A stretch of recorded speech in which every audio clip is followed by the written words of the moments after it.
books to TV shows and all things loved by nerds.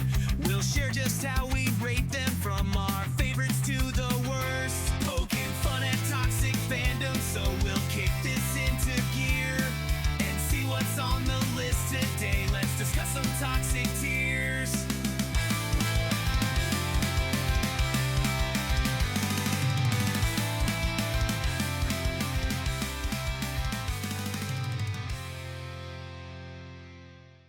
Tell me how you feeling.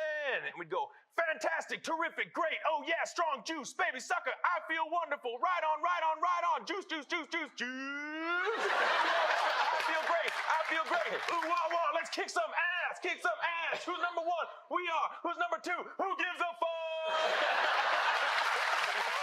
Welcome to Toxic Tears. I'm your host, Ron Rossmann, and we are on episode Trace.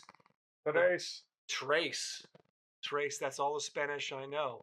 The best horror films of 1982. Thank you for joining us. Hey, by the way, that handsome man you see down at the bottom of the screen, you know who that is? Well, that's Rob Cochran, also known as the Camp Killer on Facebook and Instagram. If you need a professional Jason Voorhees cosplayer for your party, event, or Comic-Con, I'm your man. Just send me a message to @the Camp Killer on either Facebook or Instagram. Gratuitous plug over. Gratuitous plug was very well done. He does 8-Bit Jason, OG Jason, also known as Baghead, and Classic Jason. The Icon Killer. The Icon Killer. How you like that? Did that good job on that promo, didn't I, Rob? You did get a good promo job, All Podcast right. Monkey. So, Toxic Tears, we're going to rate the best horror films of 1982. There was a total of 68 horror films released in 1982. We're going to be looking at, I believe, 15. If you see one we missed, please put in the comments. I am building a folder of native films that we missed or that you might want to have us revisit. So really excited about that. Yes. But today we're looking at the top 15 from 1982. And the reason why it's called Toxic Tears is because we want you guys to let us know what you feel, agree, disagree, or otherwise. The only requirement is what, Rob? You don't be a dick. Don't be a dick. If you don't know what a dick is, retake biology. No, if you don't know how not to be a dick when commenting, then don't comment. Anyone commenting anything inappropriate will be blocked. Sorry. This is a benevolent dictatorship, not a democracy. So let's talk about our toxic tier descriptions. Rob, why don't you go ahead and run through what each one means? S is the GOAT. It is a GOAT film. One of the best of all time. Not about goats. Not about goats, no. No. Are there any movies about goats? No, there's not. No, thank God. But S is, the best of the best. It's perfect. It's the GOAT. A, that is really just a really great movie, but it's not the GOAT. Good, but not great. C is watchable, but it's okay. F is so bad. It might be good, but maybe it won't be. And Z is just, what the fuck were they thinking? Yeah. No, actually, 1981 did pretty well, but 80 didn't do great at all. But we had a lot of goats in 81. We did. This 82 doesn't do very well either. This is going to be interesting. The 60 movies you look through, most of them should have been classified as horrible, not horror. Right. As always, there are going to be spoilers. Yes. So be aware we will be reviewing spoilers. Spoiler alert, spoiler alert. Yeah, so keep that in mind. And if you haven't seen these movies, and these are what, 43 years old. Holy shit. Wow.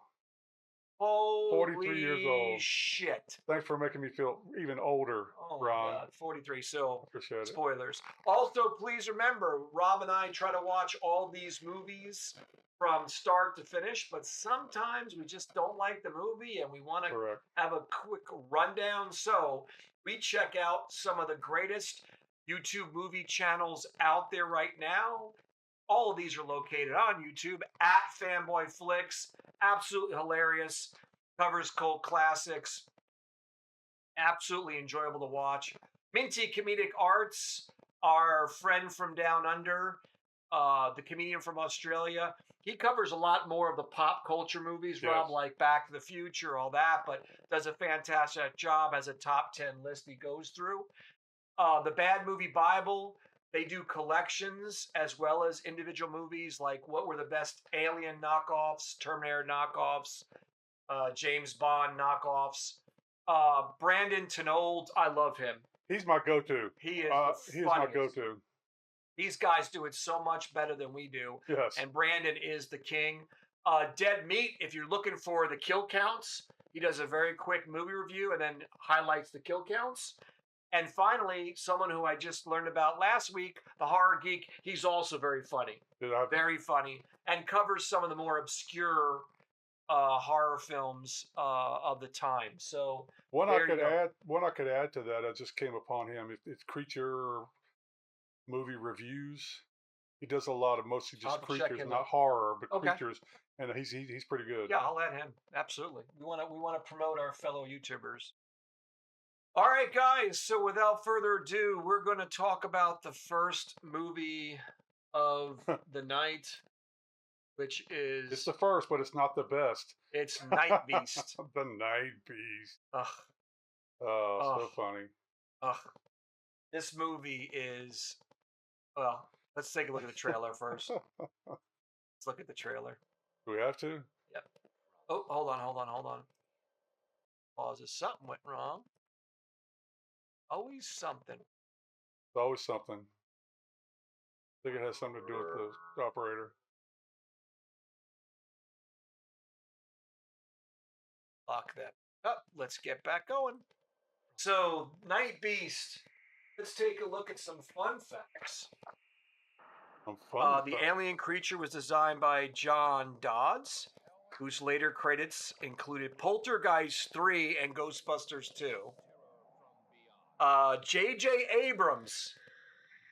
J.J. Abrams, at 16 years old, his first film gig, he did the score. He composed the score.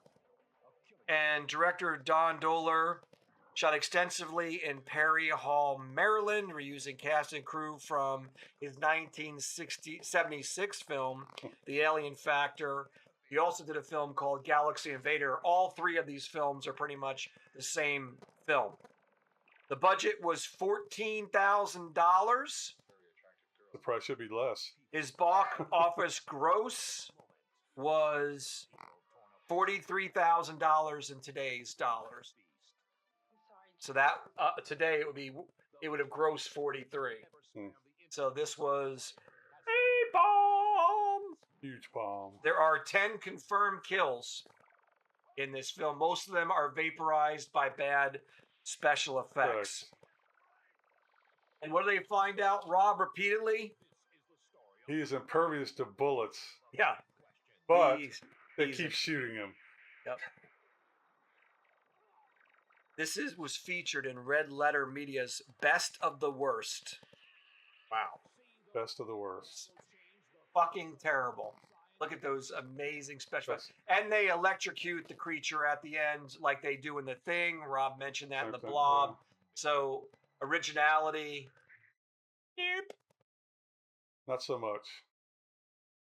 So, these are the three films that are basically the same three films. They all attack rednecks in Maryland. Why is it always rednecks? Right. The costume got better as it went on. Galaxy Invader looks like it was made out of paper mache.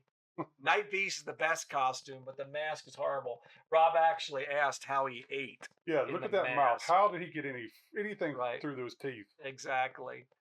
So, the director, John Dodds, the effects person, John Dodds, as I said, did Ghostbusters 2, Poltergeist 3.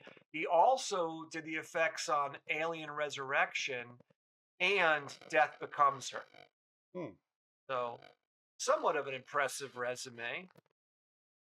Young J.J. Abrams, of course, did the score. This is before he fucked up Star Wars. And these are just a small sampling of Abrams' films. I didn't realize he did Mission Impossible 3. Did you know that? I did not know that.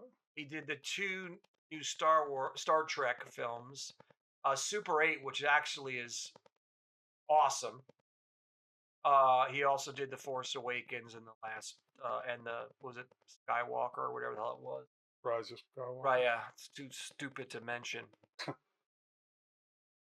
This was an alien slasher Jaws style movie with a Roger Corman level monster. I will say this: it's got nonstop action. It does. It go doesn't pretty stop. fast. It goes fast. The acting is atrocious. Horrible. And it has one of the worst decapitations in movie history. However, It's a line from the movie and a clip of it is shown in the movie Mandy with Nicolas Cage. I haven't actually seen that. I need to see Didn't know Mandy. And lastly, a little bit out of order here, but if you don't, J.J. Abrams is also responsible for the Cloverfield series, which includes Overlord. People don't know that, but Overlord was supposed to be a direct, have a direct connection, but after the Cloverfield paradox did so poorly, they kind of went a different route. But Overlord's a good movie. Yeah, it's Saving Private Ryan with horror, a little horror. With zombies. Or sci-fi horror. Yep. So Cloverfield 10 Lane is phenomenal. It's one of my favorite movies. 10 Cloverfield Lane, where someone's got to mow their lawn right at what time is it? Freaking 7:30. Right? Wait till the sun went down. Hell? One more thing I'd like to add for Night Yes, Beast. please add all the way. The one big thing they figure out to help try to slow him down: let's shoot the gun out of his hand. And the gun is the cheapest looking Party City prop I've ever seen in my life. It's like a toys you find at a discount store. It's terrible. All right, so Rob, what's your thoughts? Oh, that goes straight to Z. Yeah, I have to agree. It's not even fun to watch as a like cheesy nub. How bad it's good. Not even that. It's the best of the 3, which says a hell of a lot. But yeah, I wouldn't watch this unless I was forced to. So we start off our first film with with a Z. With a Z. Congratulations. What the fuck were they thinking? Night Beast. So, all right. The next movie is actually going to be part of another list that another toxic tier, which will be the best DC films. This is Swamp Thing. Classic. And Swamp Thing is more of a superhero movie than a horror movie, but it is classified as horror by IMDb. DB. I gotta stop saying Rob. I'm doing it.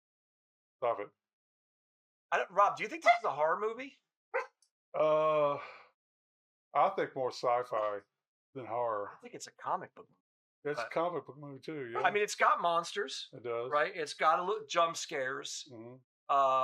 But yeah, it definitely is not, in my mind, a horror movie. Yeah, I don't consider it take a look at the movie. trailer. It's got one of our favorite actresses in it, Rob. Yep. Adrienne Barbeau. My crush when I was a kid. Yep. This film, the budget was $3 million. And so it grossed 6.4, which would have been $20.7 million today, or $8.1 million budget. So this was not a success. But it sure turned into a cult classic though. It did. It definitely had a rebirth on VHS and HBO. That's where I saw this movie first time. I Was think that's HBO. where I saw it too. Eight is the kill count. 8 kills. Just 8? Yeah, 8. Huh. Not much. Not much. So that's surprising. It had some great stunts. The monster suit's not bad considering they kept putting it in the water. Right. And that's the end transformation effect of the bad guy is not great. The No. end fight scene is really bad. Mm-hmm. So they kind of shot their load in the beginning of the film. But I That's think a nice reference. I think this is more of a comic book film than anything. And you know who directed this film?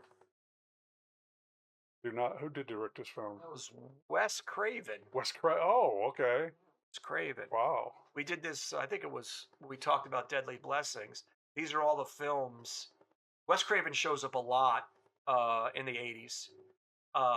This does not feel, I feel like, and correct me if I'm wrong, Rob, I felt like he wasn't into this. Like he phoned this in. Oh, you could tell that he wasn't into it. Because Deadly Blessings had so much bullshit jumped in it, and this just felt phoned in. It's a guilty pleasure. I like this movie. I like it too. It spawned a sequel called Return of the Swamp Thing.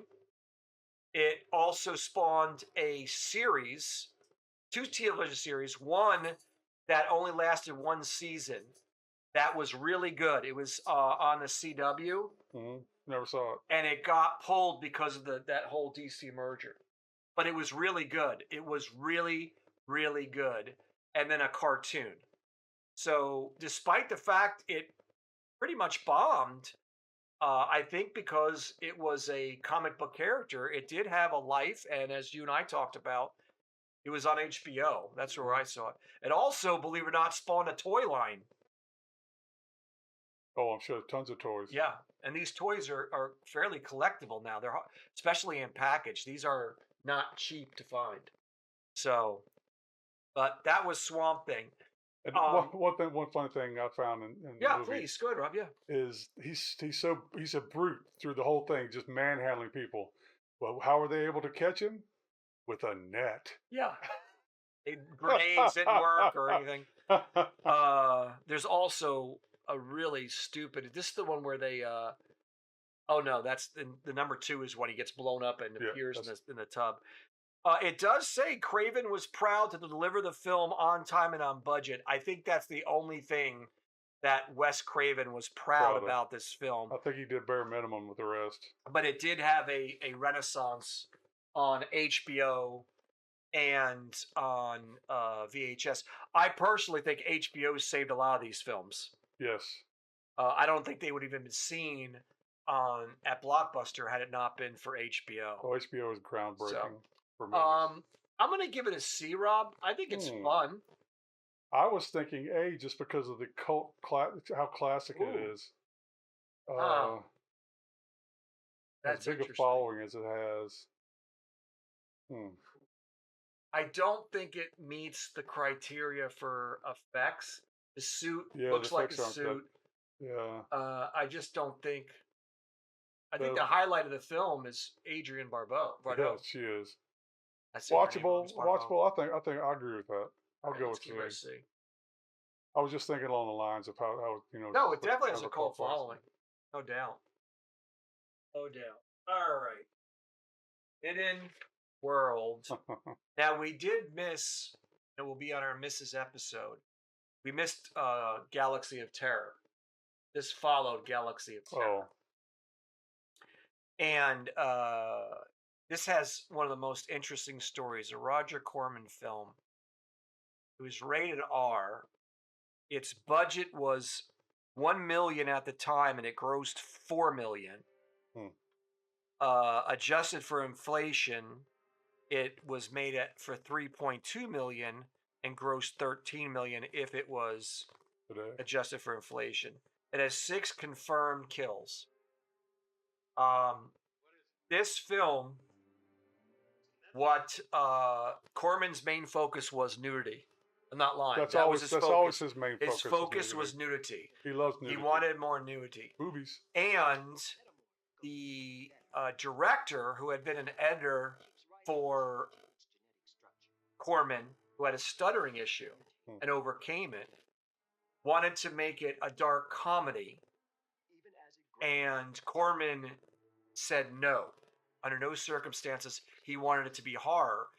And the director knew, because the effects were kind of cheesy, that it wouldn't be taken as seriously. So he wanted to do a tongue-in-cheek approach. So there's actually two versions of this film. There's Forbidden World and Mutant. Mutant is the director's cut. And see, this is the trailer for Mutant.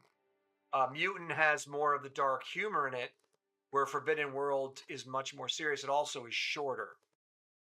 So as I said, that's the actual poster for the director's cut. Does it look familiar? Yeah. So we're going to talk about that in a second.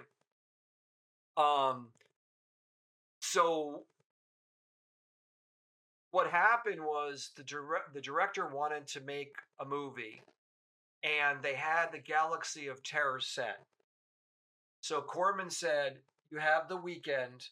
Make me something that would trailer or the first 5 minutes of a film, and if it grabs my attention, I'll let you make a movie." And so he did something with the lead actor and the robot, who was the lead actor of the robots, and they did a film, and it so impressed Corman that he said, okay. And so the director, let me see if I can get it. Holzman. I think it's Aaron Holzman. Yeah, Alan Holzman, sorry. Alan Holzman said, well, what do you want me to make, Roger? And he said, I want you to make, ready for this? Lawrence of Arabia in space on $1 million budget. Wow. And so when the scripts were delivered, they obviously saw they weren't going to be able to make something that epic on the budget. So Corman literally just said to him, rip off Alien. Based on that poster, that's there you quite go. obvious. Yep. So Alan Holzman's director, he went on to direct documentaries after this. And his first documentary was one about working with Roger Corman, which I recommend you check out. It's called Celluloid Wars. Very good documentary. He's won awards for his documentaries. So he did go on a successful career. The FX guy went on to a pretty impressive career. So, Rob, he helped your boy out in Friday the 13th, The New Blood. New Blood? Cool. He was involved in 2 Nightmare films, 4 and Freddy's Dead. He was involved in Indiana Jones and the Last Crusade, Troll, which we're going to be reviewing, Reanimator, which has become one of the biggest cult classics, Ghoulies, Halloween, The Curse of Michael Myers, From Beyond, and The Garbage Pail Kids. Garbage Pail Kids. So he went on to do those things. And Mark Showstrom, who did the makeup effects, I believe he did the makeup effects. Well, he's got a lot of credit. Yes, he did the makeup effects. He's done Poltergeist 3, Ice Pirates, which I love. You ever get a chance to watch that? Never seen Beastmaster, Phantasm 2, Phantasm 3, Evil Dead 2, 2 Nightmares, the first and 3, first, second, and third, Summer Party Massacre, which we're actually reviewing today, Videodrome, Prince of Darkness, Dick Tracy, Deep Star 6, Men in Black, Star Trek Generations, and The Grinch, starring Jim Carrey. So this is the guys with the makeup effects on this film. So again, Roger Corman, in my opinion, is one of the biggest dicks in Hollywood. He used people. He was incredibly obsessed with nudity in films. We're going to hear some more facts in a second about him. But he was the doorway for a lot of these guys to get their start. Yeah, and obviously went on to bigger, better things. Randy said Cellulite Wars. Have you seen that? No, Cellulite War. No, I have Oh, not. so you. Okay, I got you. So what they did was to You're make the funny. monster, they took the giant maggot skeleton from Galaxy of Terror, because Corman was known for reusing everything. And they built the monster off that. They also invented the Ghostbuster slime. Wow, So the slime used in the Ghostbuster movies is because of this film. the slime. And then, so Dead Space came out in 1991 is actually a remake of this film, a loose remake. So we're not going to be reviewing that one. And it's the only Roger Corr film that actually had a soundtrack that was sold.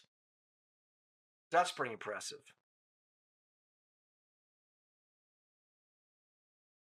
There were several actresses that refused to do nudity.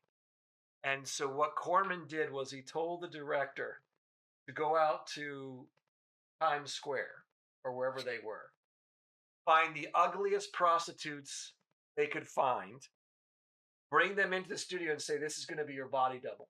Wow. And the actresses would relent because they didn't want to be seen, that person to be seen as their body double, or that people think that's what their body looked like. That's Roger Corman. What a great guy. There's also a death scene where one of the creatures, how do you say, Procuspus? I don't know what you're talking about. Let's just call it a tentacle. Tentacle, okay. Stabs her through the vagina, and I think it comes out of her mouth or something. That's and the awesome. actress hated that, and up to the last minute protested doing it, and eventually Corman made her do it. And at the end, they give the monster cancer.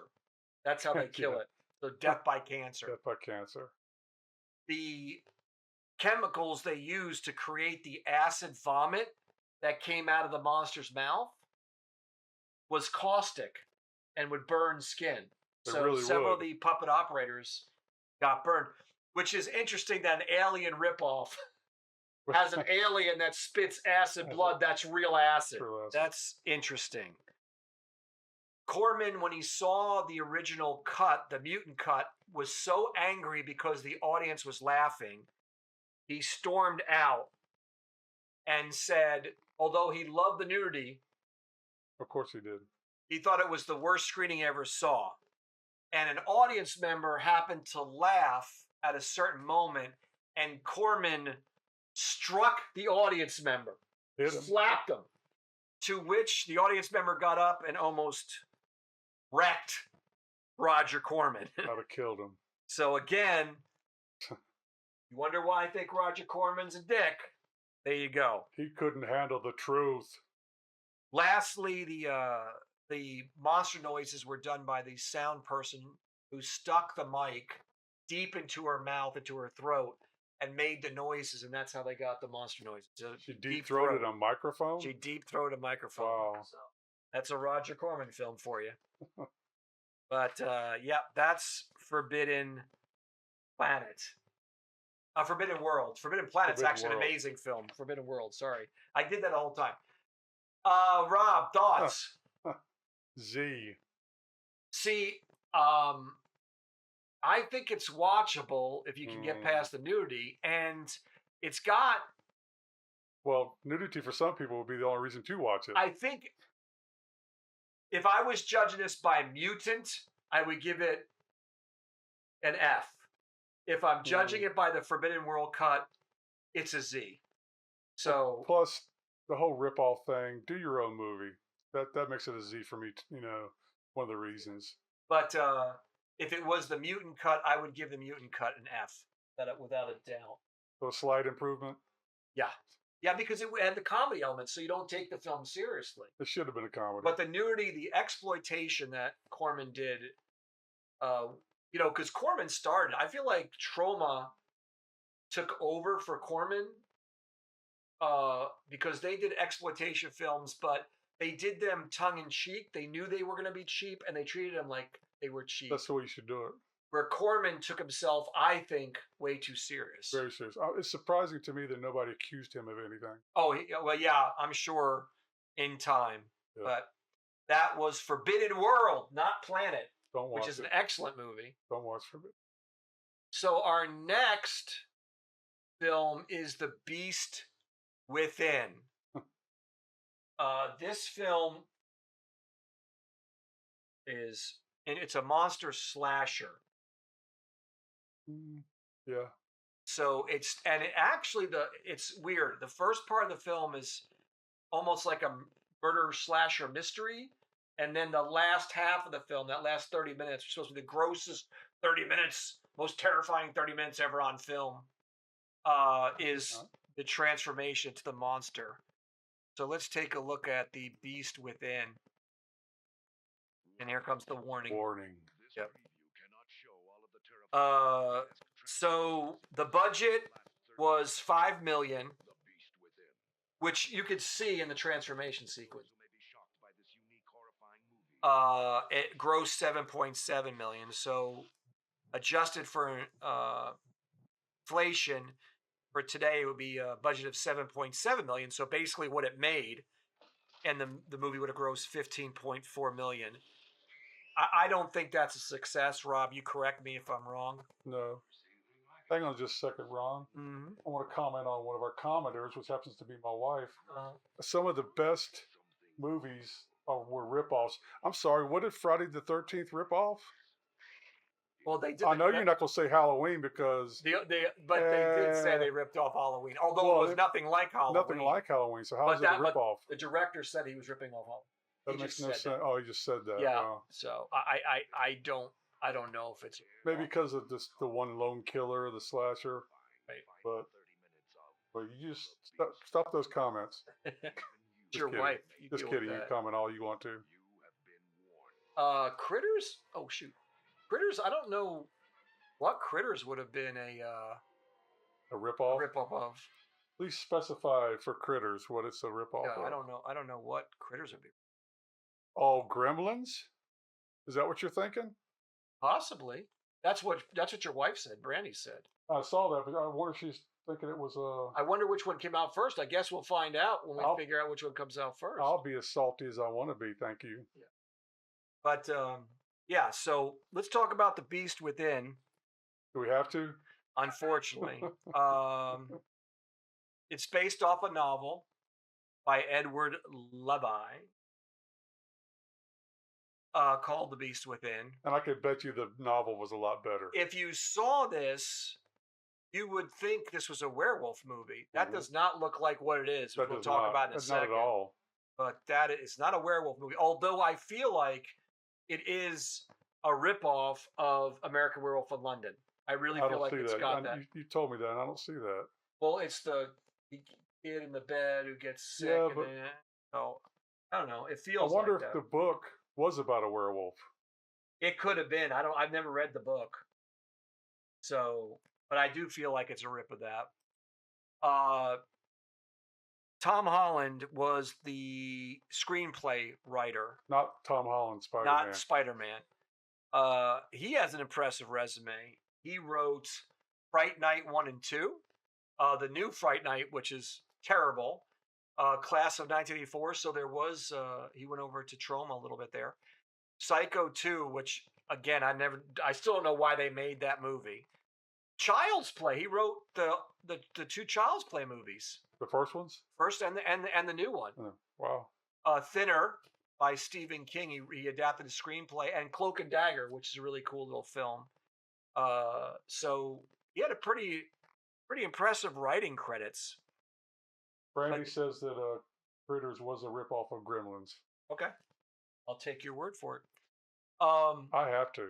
It does have a Howling connection. From really? Yep. What's the connection? The connection is it was the director of the second and third ones. Yeah, directed the second and third ones, which are terrible. So it doesn't have a connection to the best one of all time. No, it has to the worst ones of all times. I mean, legitimately the worst ones of them. So, I'm trying to find the director on this. Huh, interesting. But yeah, that he directed The Howling 2 and 3. Hmm. So the whole story is one dark night, a honeymoon couple, and correct me if I'm wrong, Rob, they end up in the woods for whatever reason. They're driving. They're making a U-turn and they get stuck. They get stuck in the woods, and the wife gets raped, graped by an unknown being, who we later find out we don't know if it's a cicada. Not at the time, no. No, I don't think they never explain. So anyway, he's turning into a giant cicada. The problem is he doesn't. This is the transformation. The transformation's amazing. Yeah, it's okay in parts of that. Looks I horrible. feel like the transformation looks like the same effects they used in the first Howling, and American Werewolf in London. That's why I think it's got. At that point of the transformation, I thought it was a little. It looks like a bit. Well, and the continuity's off. Like, yeah, it is a little off. The way he transforms, like there's a scene where his face is mutating, then it mutates that looks to good this. because it's got the bubble, it's stuff coming out. Right, of and then it mutates back. Yeah, it's like, So it's really weird. But this is the monster That's what a cicada looks like. yeah. That's a cicada. Okay, so yeah, maybe, right? Eh, That's what he looks like. but That's not a cicada. that's not a cicada at all. Looks like Swamp Thing. Yeah, it's not a cicada. Like, there's nothing about that says even insect. It looks like a bald werewolf, like a bald zombie werewolf. Yeah, it does kind of. So yeah, that's And also, not only is he being, I don't know if you have that in your notes, not only is he being possessed by a cicada, it's also a spirit of another guy.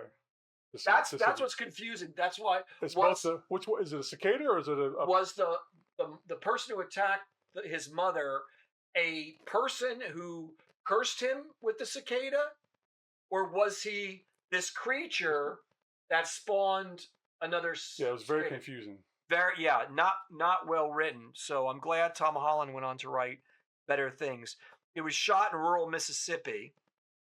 Actress Bibi Bish nearly froze during the harrowing grape scene, and oh wow, she was hospitalized afterward. Wow. It says it has a pulpy Southern Gothic atmosphere. It does not. No, it does not. It totally does inaccurate. not at all. At all. There is a RoboCop connection, Rob, because Ronnie Cox plays the Doctor. He does. You're right. And he would go on to do many things, but most notably for our fandom would be RoboCop. And then Meshach Taylor, who plays, I think, one of the cops. He went on to play Hollywood in the movie Mannequin. Oh, okay.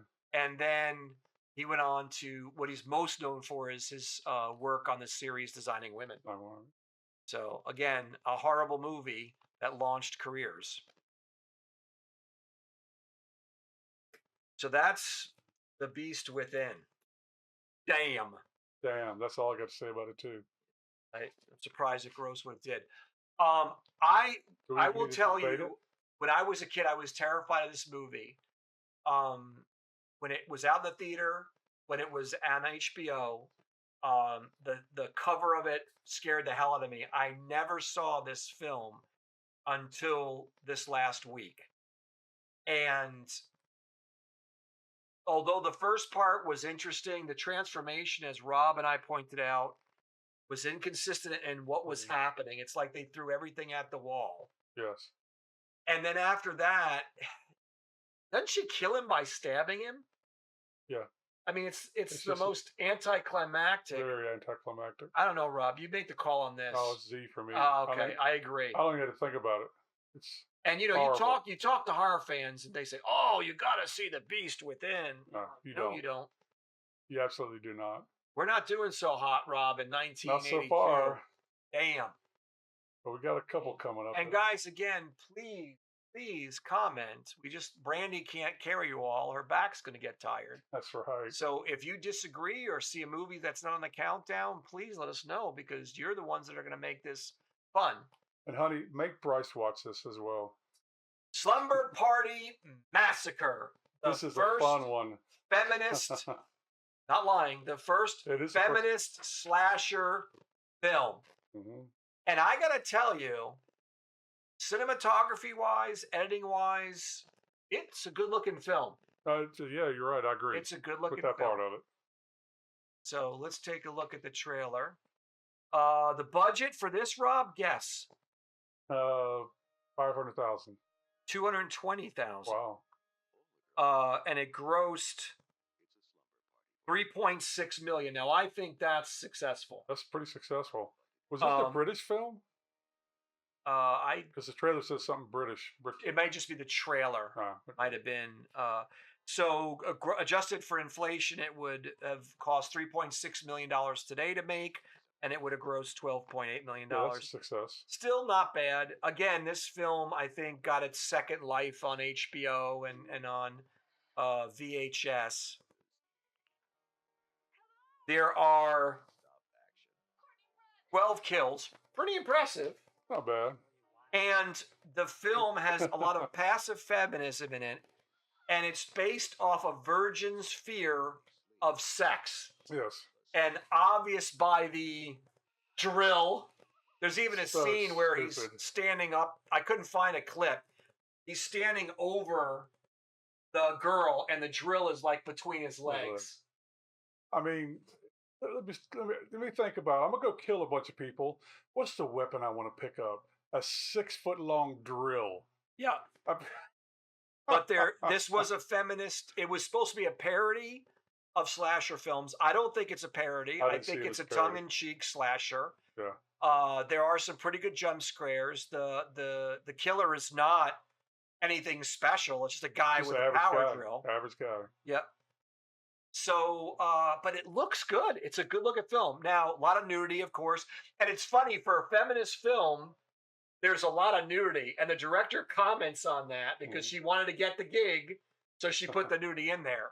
But it's gratuitous. But it's your basic, if you looked in the dictionary under cheesy horror and booby movies, this would be it. It's just, that's just the basic gist of this movie. Killing and boobies. So Amy Holden, the director, she is known for a couple of pretty evident feminist films: Indecent Proposal, Mystic Pizza. She also directed, surprisingly, one of my favorite horror films, Relic, which I will tell you, as far as female and male protagonist, is very balanced. Never seen Relic. So the female protagonist is a little annoying, but that's your character. Like you. Yeah. Right. The male protagonist is a smart guy, so she doesn't trade off to make the female look smarter by making the male look dumber. So I got to give her applause. She's also known for every fucking Beethoven film ever made. Really? Yes. Okay. Including one I didn't put on for Room, which I think was the Summit. I don't know what How many of those did they make? There's 7 that I could find. So, and I hate those. You know. But guess what film she gave up? She was editing this film. Guess what film she gave up to direct this thing? I can't wait to hear it. No way. She gave up editing that movie or directing that movie? E.T. Wow.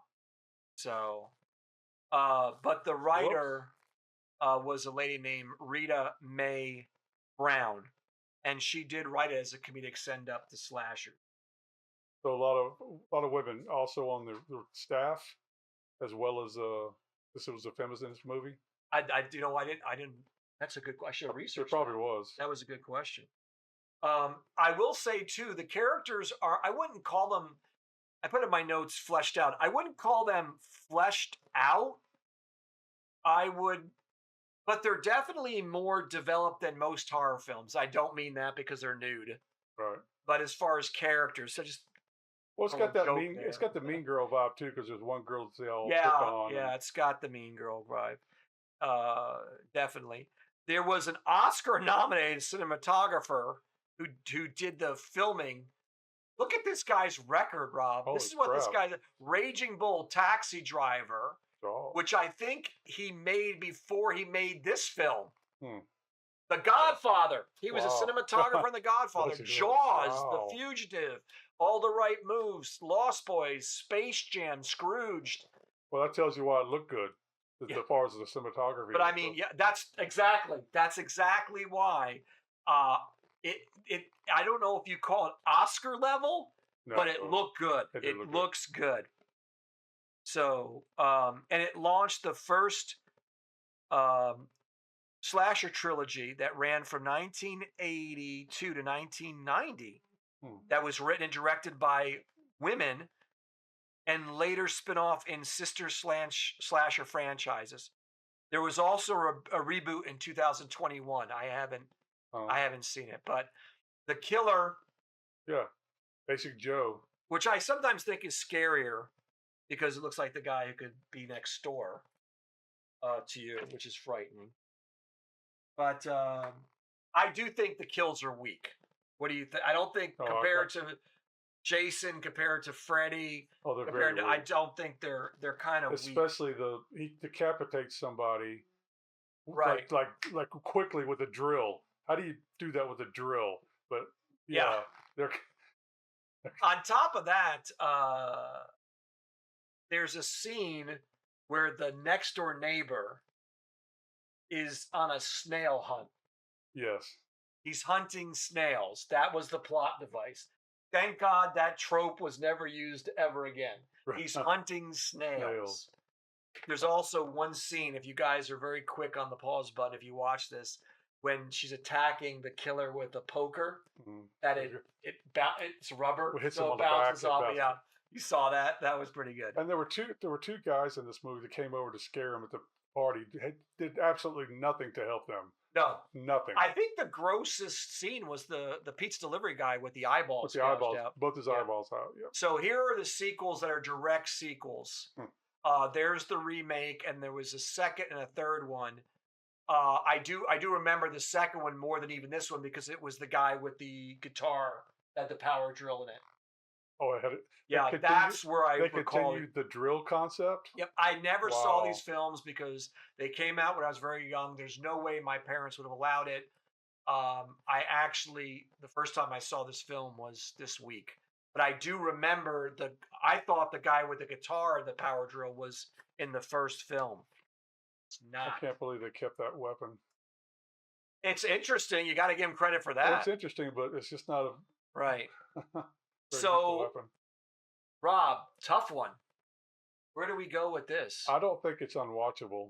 I got to give it an A. I wouldn't go that far up. I don't know. I was thinking C. Yeah, but Rob, the cinematography, the film looks so good. Yeah, but can you give it an A just on that? Well, and it also was the first female-led. That means something. You're trying to appease our female audience. I see what you're doing. No, I could care less. But no, I mean, I do think it deserves credit. Not A. I would say C, but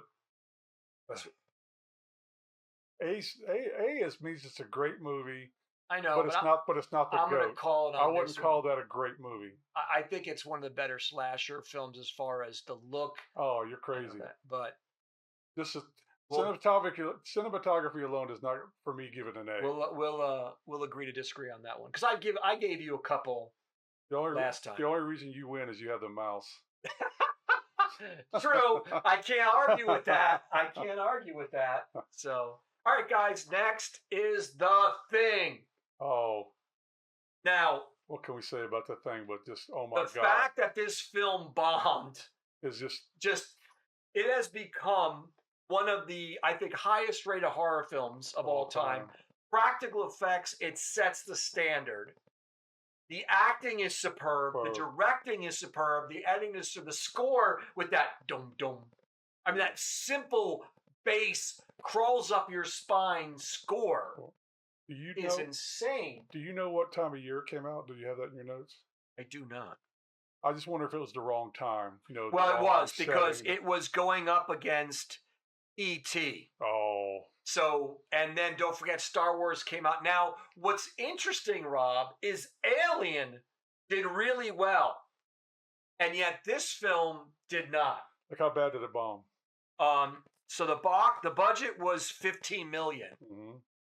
and it did 19.6. That's horrible. So adjusted for inflation, it would have cost 46 million to make today, and it would have grossed about 60 million. So it would have been an absolute flop. I'm curious to But- know how much they made on streaming and DVD. Oh, and all that. it's become. It's No, flop. I don't call this a cult classic. This is just a classic. Oh, This is a complete- oh, yeah. classic. And it's one of the few horror films that had 0 females, except there was one female in the film. Do you know who it was? I don't remember a female. The voice of the chess game was Adrienne Barbeau. Oh, okay, that's an interesting fact. And of course, Carpenter. Oh, was Carpenter's wife. married to her? Yeah. So, but this very rarely see this in a budget. This movie was worth every penny that was paid to make it. Yeah, it was. And I personally think it launched. Well, no, because he had done Escape from New York, so he was pretty established as a. Yeah, he was Action. already. He was already. But the casting, one of the best castings, That's cast. and this is based off of a book, a novel. I forget what the novel is called. Damn it! If you guys could think of the novel in the chat, I'm blanking out. But the original movie was called The Thing from Another World, which is one of my favorite of all time. And although this film is completely different in the idea of the monster, the way the dialogue and the character interactions are, you could tell, was inspired by that film. You said it's called A Thing from Another World. Although I think The Thing from Another World is definitely lighter than this. This is one of the things that this does that it makes this film so successful is level of hopelessness. But let's take a look at the trailer. So they used real Norwegian dialogue in the film, and if you could understand Norwegian, they spoil the film because he says as he's shooting at the dog, the thing is in the dog. Oh, by the way, Brandy. I know, I agrees saw with that. you, gives that an A. Whatever. Pick his So- side. There was also a more optimistic ending that they shot that Carpenter was not happy with, so they went with the more ambiguous ending, which I'm glad they did. I wouldn't have wanted a more Yeah, positive. because he wanted it bleak. He wanted this Yeah. to be a story of paranoia and hopelessness, and that is which was very similar to Alien. The difference between this and Alien is this had the balls not to have anyone survive, and that might have been what. And that I think that and the body horror, Rob, is what really hurt this film. I think it was way too ahead of its time.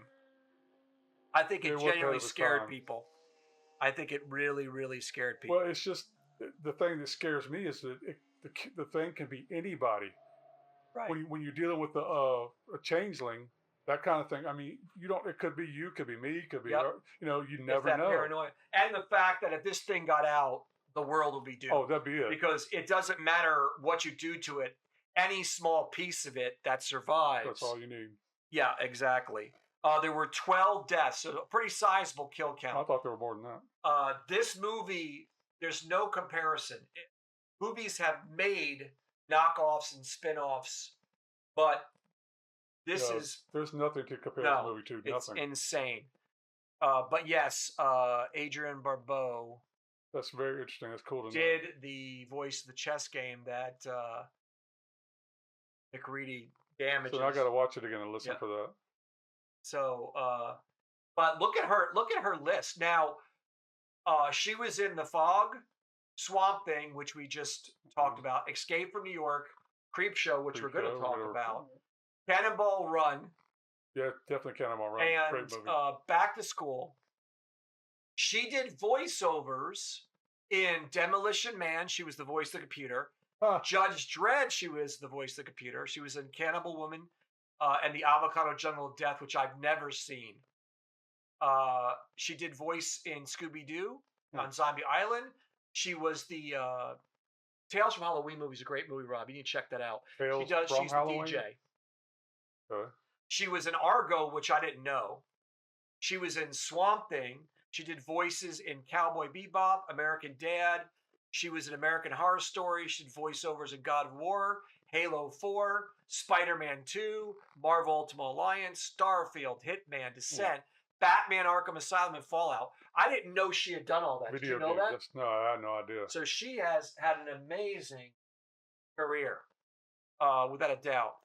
Of course, the special effects. Rob Bottin. What can you say? I mean, come on. Absolutely. The guy, I think I would call Rob Bottin the king of practical effects and Tom Savini the king of makeup effects. Yes. I would say hands down, they are. That's good company. Yeah, they are absolutely the goats. Yes. The goats.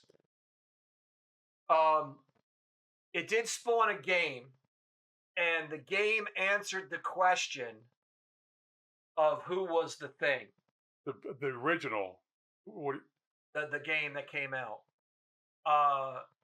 So a lot of people question whether McReady was the thing or Childs. To begin with, yeah.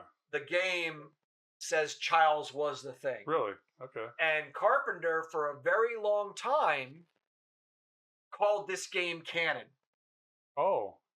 Wow. However, I believe, and I may be incorrect, but I believe he backtracked that. But I kind of wish you didn't tell me that. I wish I would have never known. well, again, it's the ending is what you want it to be. Right. So either way, they both die. Now, there were numerous comic books that continued from the movie. I don't know if Carpenter gave his blessing. There was a prequel, which is terrible. But, yeah, so... You know what I think... I'm sorry. No, I was going to say real quick. This is what the pilot of the ship looked like. And I believe Wow. they tried to put him in the prequel, but I don't think they even did it then. But that's what the pilot was supposed to look like. So that kind of gave you a little bit of why the thing, obviously, whenever it connects with something, it traps memory DNA. Yes. This would explain part of why it looks so bizarre. I'm glad they didn't show the pilot because I like the ambiguity of I agree. the thing could change in different forms. I was just going to comment. You were talking about the special effects. One of my favorite from the movie, it was so wild, was the head spider. Oh, running yeah. across the floor. That was just... Everyone knows God. the head spider. Everyone. Yeah, everyone. By the way, they really blew up the camp. They really blew it up. Yeah. Okay. So, Rob, do we even have to discuss No, we're this? not going to This is discuss a that goat. one. There should be a category higher than that, but that's okay. Yeah, this is a goat, whether you're doing horror movies or movies in general. For anybody doing practical effects, this is a film class. If you're doing acting, it's a film class. Cinematography, directing, composition, all of it. It is literally, if you want to make a great film, don't copy this, but watch how they made the film, the mechanics. But absolutely Is there amazing. a good documentary out there? Do you know? I don't know if they may be working on. I would love to watch that. So Amityville 2, The Possession. I never saw this film growing up. It scared the piss out of me. And what's interesting, I shared this with Rob. I'm from Toms River, New Jersey, and there was I forget if it was the library or where we went, Rob, but we would pass this house because they filmed this one in New Jersey. They built the house in New Jersey. Near your neighborhood? Not near my neighborhood, but on the way to the library. So it was in Toms River, which is a very small town, New Jersey. So I actually saw this while it was being filmed, I believe. Wow. Or and didn't know it, or? Well, I mean, they no, I didn't know it. We knew, my mom knew it was Amityville because they had seen the first one. Okay. I had not. But I don't know if it was post-production or during production, but there were people on set. I remember seeing cameras and cranes and all that. So pretty cool kind of connection. This is another one I had never seen until this week. Same. The first one I did see eventually when I was a teenager on saw the first one. HBO, and it is a very well-made horror film. It is. So I was afraid this was going to have sequelitis, where it would be inferior. It's not. It's just a different look and feel, It is. but it is not inferior. It is a Okay. mind frick of a film. It is. And I would say it's almost a mix of The Exorcist and The Evil Dead. 100%. Yes. And some of the cinematography, the effects, just the feel of the film, definitely I feel like they took inspiration from The Evil Dead. Let's take a look at the trailer. Well, plus it's based loosely on a true story. It is. So the budget was $5 million. It grossed $12.5 million. Not too Adjusted shabby. for inflation, the budget would have been $15 million, and it would have made 38. So again, I don't know what they consider that a success or not. But just if you look at some of the filming, even the trailer, you could see the Evil Dead influence, where they do the perspective of the demon moving through the house like they did with the Deadites in Evil Dead. Escaped with their lives, but the previous owners weren't lucky.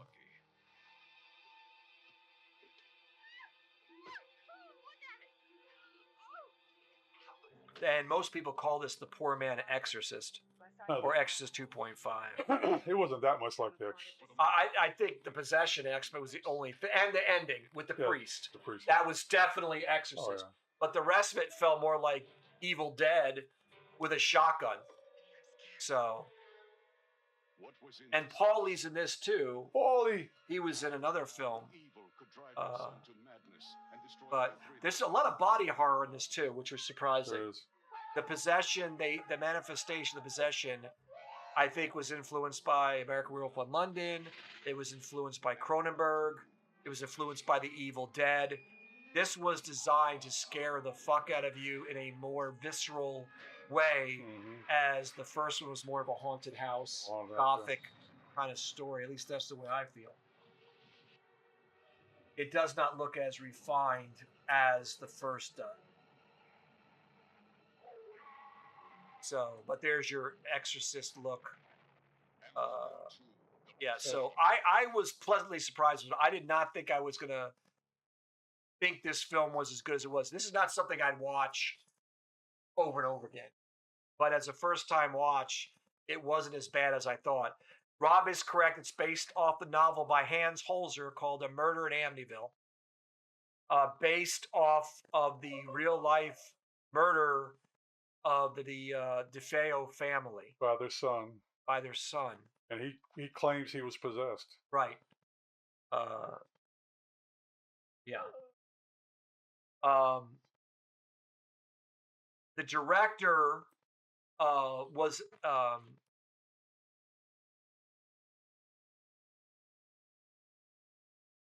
was an Italian filmmaker who specialized in like psychological thrillers and political thrillers.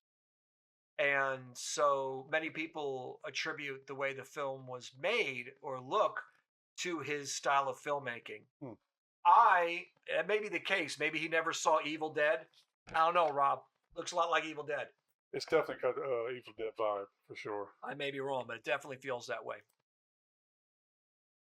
Burt Young, who is Paulie, Paulie. he was in Blood Beach, which I forgot to mention when we did the Blood Beach.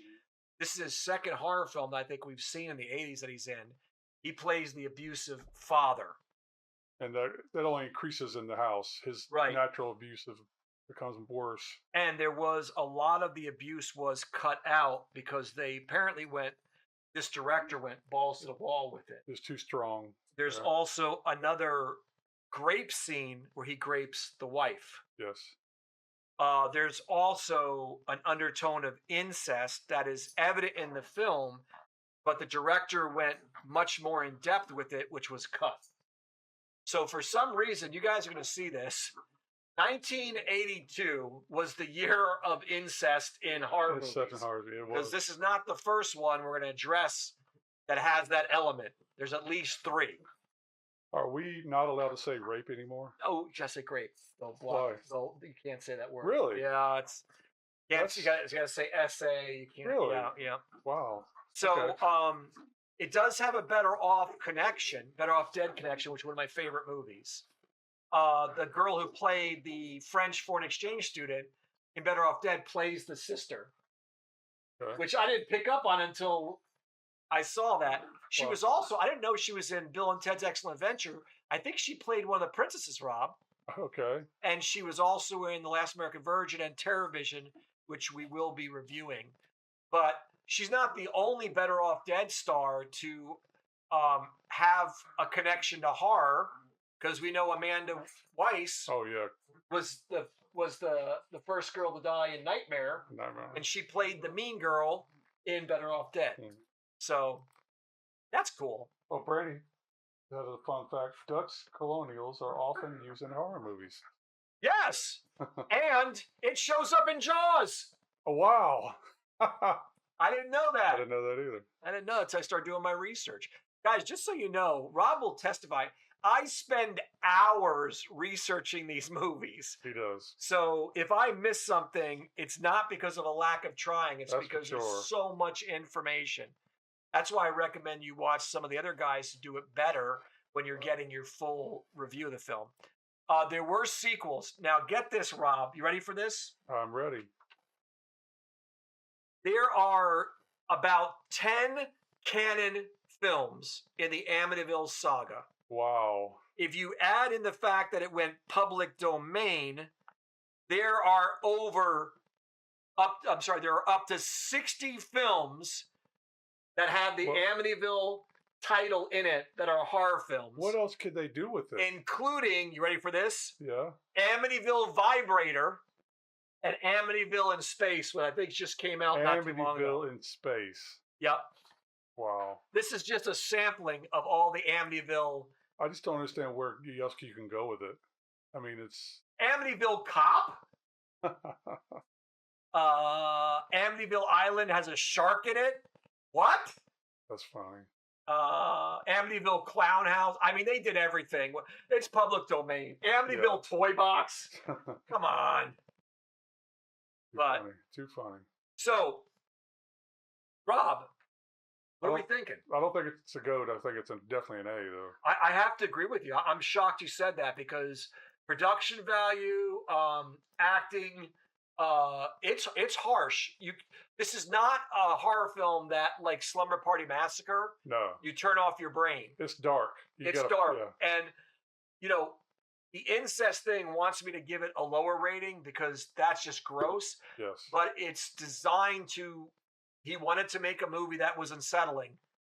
Achieved. Oh, it's unsettling. A, without a doubt. So, that's Amityville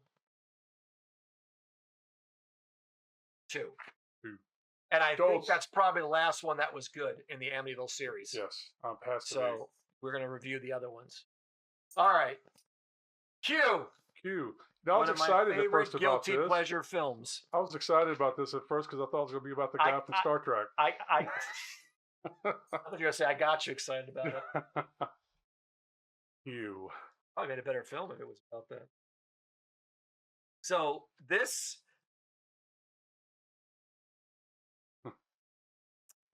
Yeah, let's watch the trailer. Let's go with the trailer, yeah. Oh, wrong, another trailer. So the budget was 1.1 million, which would be 3.7 million today. It grossed how much, Rob? 3 million. No. Higher? Oh. No. 1 million. No. 500,000. No. Lower? Yep. 200,000. $255,000. Now, it was a limited release. Yeah. But it would have only grossed $981,000 today. Wow. It grossed 25% of its budget. It, again, found life on HBO and home video. Home video saved so many of these movies. It really did. The advent of home video, people don't realize. By the way, Rob, they shot weapons on the top of the Chrysler Tower without permits. Wow. All the shooting you see, they shot. People were calling the police because they thought it was a terrorist incident.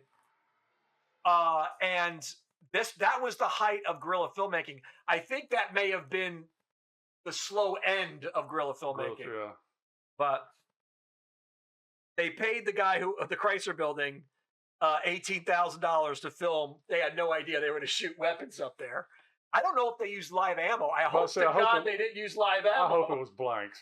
So that's an interesting thing. The monster is based off of the Aztec god. I'm going to screw this up. Quetzalcoatl. Yeah, the guy in the movie can't pronounce it either. He's like, yeah, that's what he looked like. Which in a still shot doesn't look bad. This is some of the worst stop motion. oh, it's horrible. And Ray Harryhausen was a genius. I don't think he was anywhere near this film, but they tried to mimic his style, and it was terrible. It was shot. Oh my God. It was shot in 6 days, Rob. 6 days? Yep, Well, without permits. That probably fits. Yep.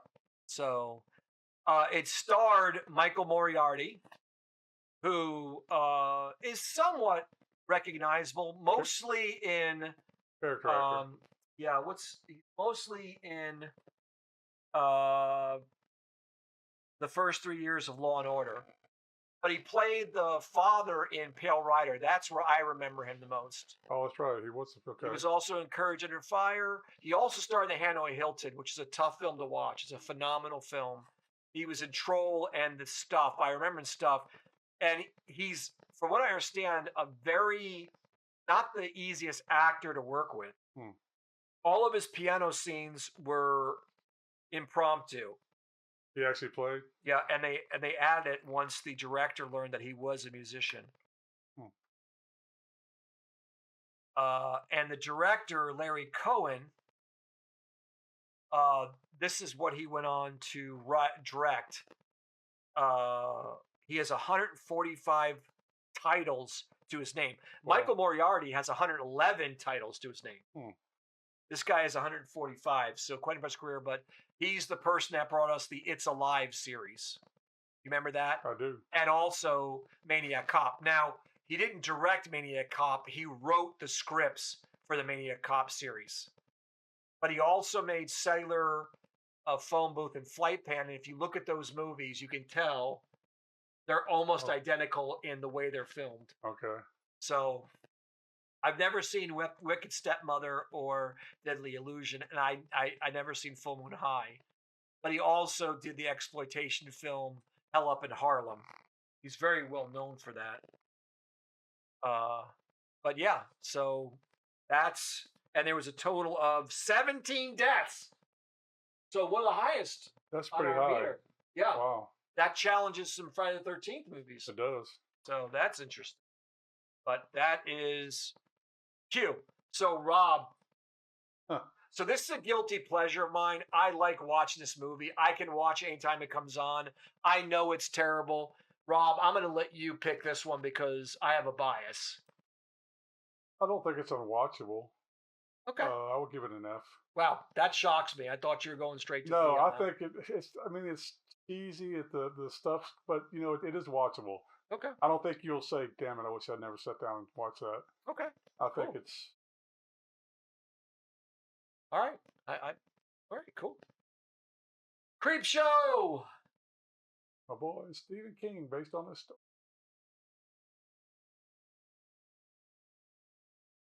Come on, podcast monkey. There we go. Creep Show. This is based off a comic book.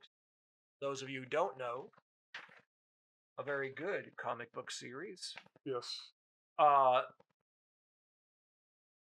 Holy shit. You know how many deaths are in this thing, Rob? Thrill me. This may be the highest body count. That we need to mark this down. This may be the highest body count. Over 20? This doesn't seem right. I don't remember there being that many. 65. No way. There's no way there was 65 kills in Creep Show. Yeah, 65. Did one of the sequences blow up a 58 planet? are in the 58 are in the scene Father's Day 58? with the zombie carnage. Oh, okay. Yeah, interesting. Wow. I kind of challenge that. Maybe next week I'm going to review that because that seems psycho. It does. So, this movie scared the hell out of me. I didn't see this till I was an adult. The screenplay was written in 60 days, with Stephen King penning his debut movie script on a 2-month deadline. It was the budget was $8 million. It grossed 20, which would have been $77 million today. Not a bad day. I guess what would you call a mild success? Mild, yeah. Again, guess what made it famous? HBO and Blockbuster Video. Well, back then I think it was more the home video stores where Blockbuster took over. It's got an all-star cast. It really does. The guy from Halloween 3, which we're going to be reviewing shortly, was in it. Stephen King's in it. Leslie Nielsen's in it. Ted Danson's in it. Leslie Nielsen playing a villain. Right. Which Hal is very... Holbrook, Adrienne Barbeau. Barbeau. I keep doing that. Thank you for correcting me. That's awful. The roach thing, like that. Those were all. I am not lying roaches. to you. When I saw this as an adult and saw that roach scene, it took me weeks not to check every cereal box, everything I opened. I was making sure cabinets are closed. I take all the pots out before I used one. Yeah, it messed me up. They said there was not a single fake roach. No, they were all real. Every single roach was real. Which you got. The thing I got to say is the fact that none of them died. Some of them had to die. Oh no, they said the roaches were killed on screen. Okay, for sure. Yeah. Yeah, and which they would not. PETA would have been all over that.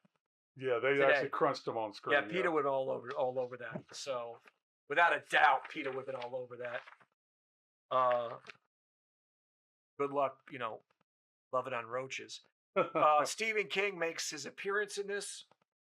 And he's not a bad actor. He really isn't. He's terrible. I disagree. I think he plays that cheesy character just perfectly. But anyway, he's not. I'm not saying he's Academy Award winner. No, but he's. This is the only one that's actually played for comedy. Although I think all of them have a dark comedy. They have a little edge bit of a comedy edge to him, yeah. His son played the little boy who's at the beginning of the film who eventually kills his father with the voodoo doll. Well, he tortures him. I don't think he really kills him, does he? You see him grabbing his neck, but I don't think he it's kind actually of kills him. Yeah, Leslie Nielsen, of course, in the film, Leslie Nielsen, people don't realize he was a very serious actor before he was a comedic actor. Because he was in Forbidden Planet. But people don't know that. Yeah, Forbidden Planet, which is one of my favorite sci-fi films.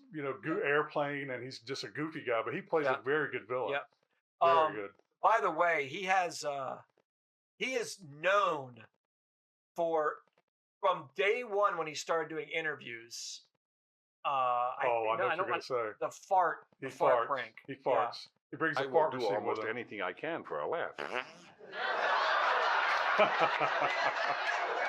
That's awesome. He did it everywhere too. It is everywhere. I didn't say I would do anything for a laugh. He actually offended a British television host doing this. Isn't that a little personal? You'd like to see it? That's what I have. There it is, right there. What the hell are you doing? What is the? Hold on, let's show this. You heard the rude noises that it makes. Yes, I did. Nothing but fun. I got that from a man in Oklahoma City, Jack Martin. He was a senior golf pro, and one night he said, "Leslie, I'm going to give you something to change your life." I did too. I've had nothing but laughs. So. You don't carry this around everywhere? I do not travel anywhere alone. That goes with me all over. You're a grown man. What are you doing? Don't be too sure of that. No, really, you bring this thing wherever you go? Oh, yeah. Yeah. You never can tell. It always comes in handy. And you never can tell when there's a certain amount of pomposity or somebody who's making you play a particular role. And if you just shake hands with somebody, it's how do you do? Very nice to meet you. The man was a comedic genius. He was. Yeah, He was a absolutely was. comedic genius. So, Tom Savini did some of the practical effects. He's responsible for the monster in the crate, which everyone knows the monster in the crate. And then there's an ashtray in the film that literally is in every scene of the movie That I did not know. to That's tie a the fun story fact. together. Yep. By the way, the creep skeleton in this film was built on an actual skeleton from India. No. Yep. Wow. And as Rob pointed out, 20,000 roaches were used. That's insane. Although they did use nuts and raisins as stand-ins. What? Oh, okay. Yeah. So, and it was considered. Oh my God, Rob! I didn't know this. It knocked off Stallone's First Blood to claim the #1 spot at the box office and recouped its entire budget on opening weekend. Wow. Well, I guess it was a success. I think it was more of a success second run than first run. But Which segment was your favorite?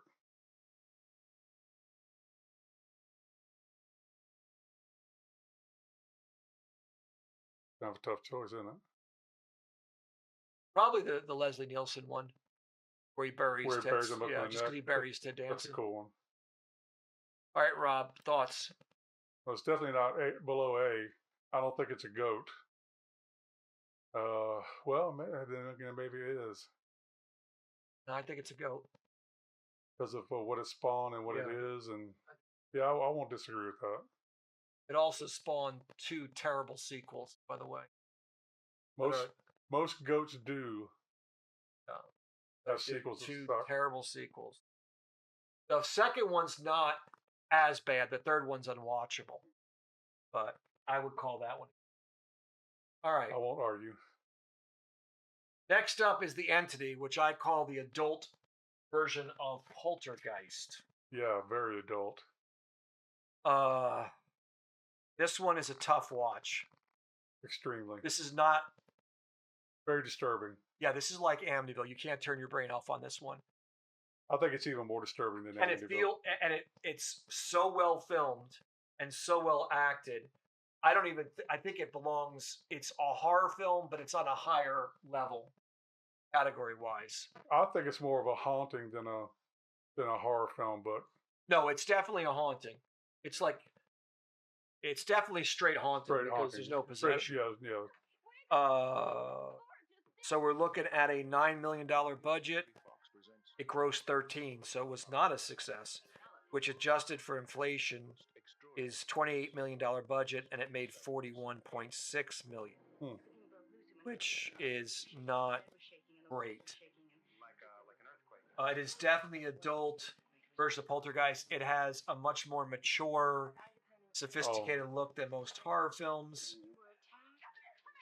So it's a scary film. It is, yeah, very, because very dark, they do scary. because she's attacked. It's the first time I think they did a ghost commit SA.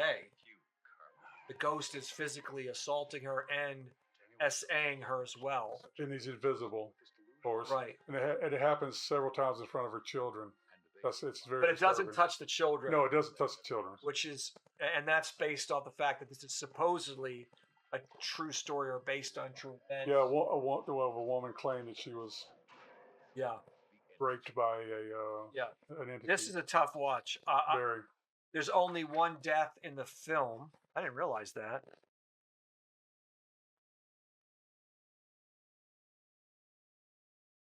So, So it's based on the story of Doris Byther.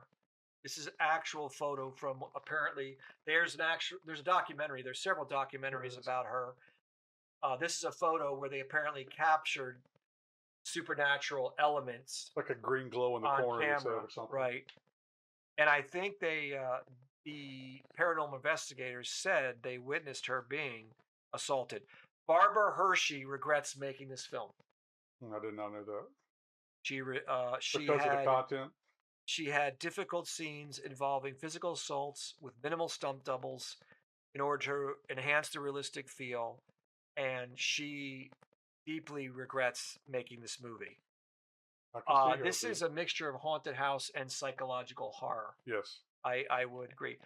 Also, in our second entry with this, there is the illusion that, or alluding to, an incestuous relationship with the mother and son Hmm. that was removed, but there's elements of it that You can still still see remain. it. You can definitely still see it. Yeah.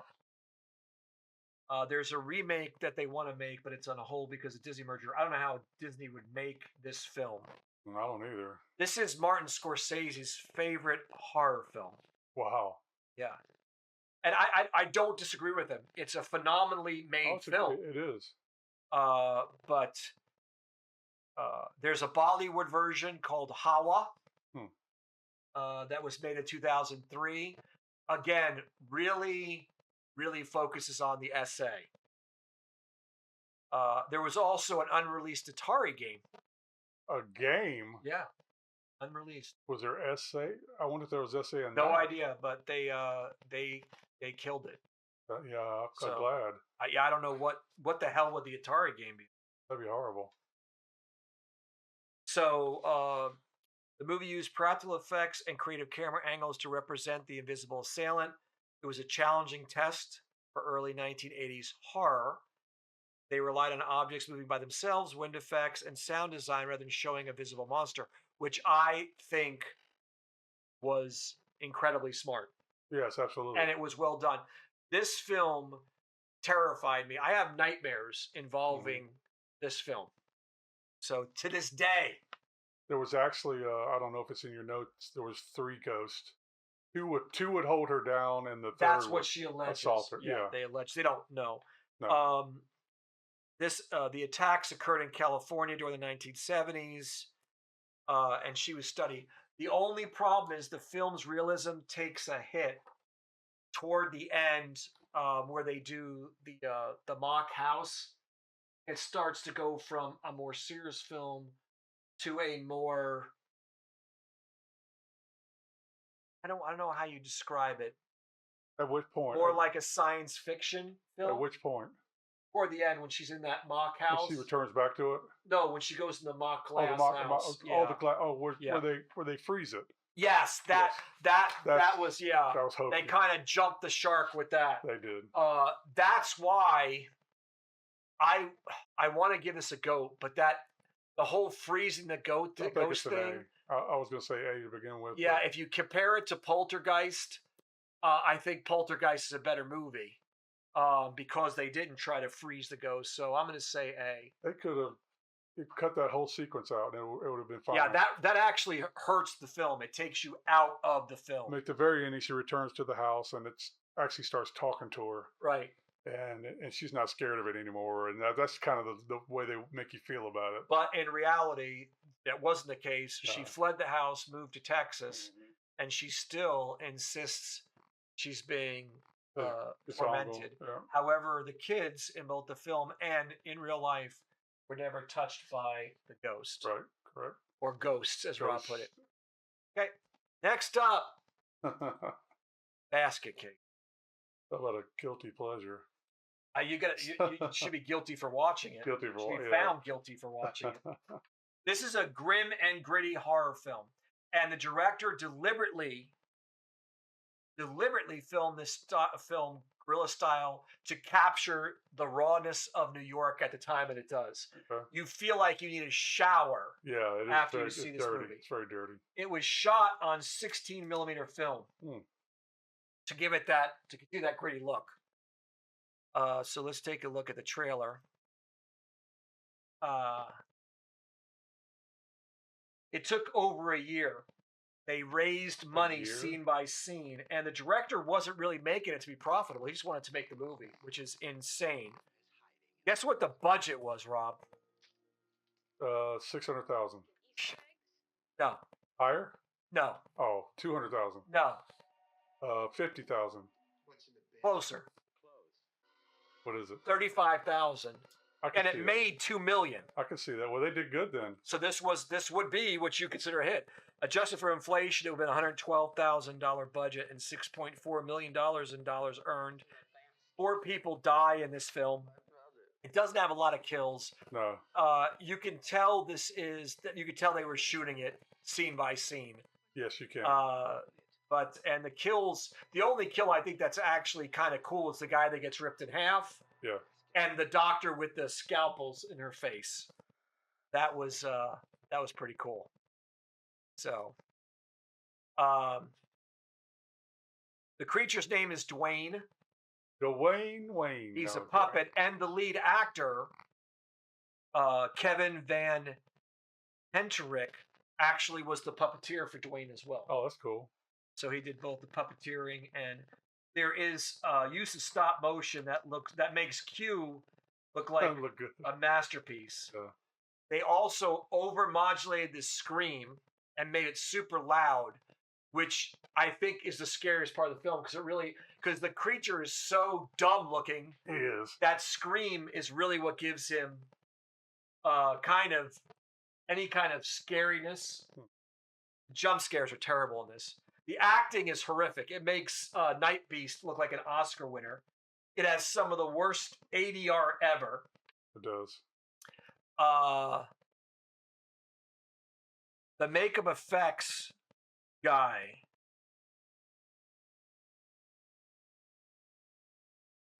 went on to do all of these films, Rob, and was responsible for the makeup for Heath Ledger's Joker. Oh, wow.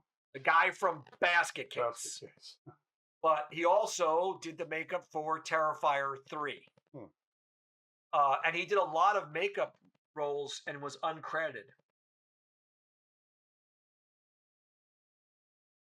So that's pretty fucking impressive. It is. He also did the makeup effects on Amityville 2, which we just talked about. He did the makeup effects on Chud, on Friday the 13th Part 2, which is Wow. Baghead Jason. Donnie Brasco, which I just saw a couple weeks ago, which is phenomenal. Heat. He did the makeup effects for Heat. So, and Spider-Man 2. The guy's got an impressive... I mean, the fact that he's the one that brought this to life is enough. It also has a Brain Damage connection, which is a movie we'll be watching shortly.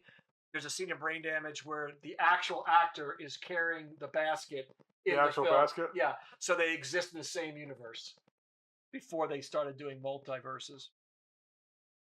It spawned 2 sequels that we'll be reviewing, Basket Case 2 and 3. It didn't get better. And then the prostitute in the film, let me get her name right. Beverly Bonner is the actress who played the prostitute. Cassie, she does a Broadway show that, let me read this.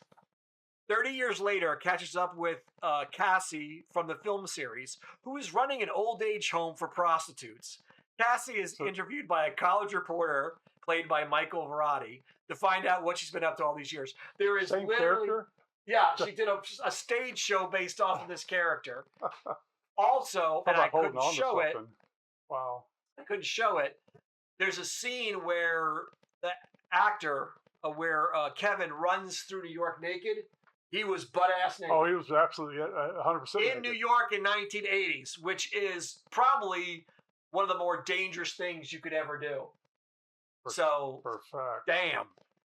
So, Rob, this film is unwatchable for me. It's me too. Yeah, it's terrible. You know, but I will say, Go ahead. the premise of the movie was okay. It could have been done well had they written a little better. I'll show you who did it well. That movie right there. Oh, okay. If you want to see a movie about, because that's what the story's about, these conjoined twins that were separated, and that's what Dwayne is, the separated kind of almost tumorous existence.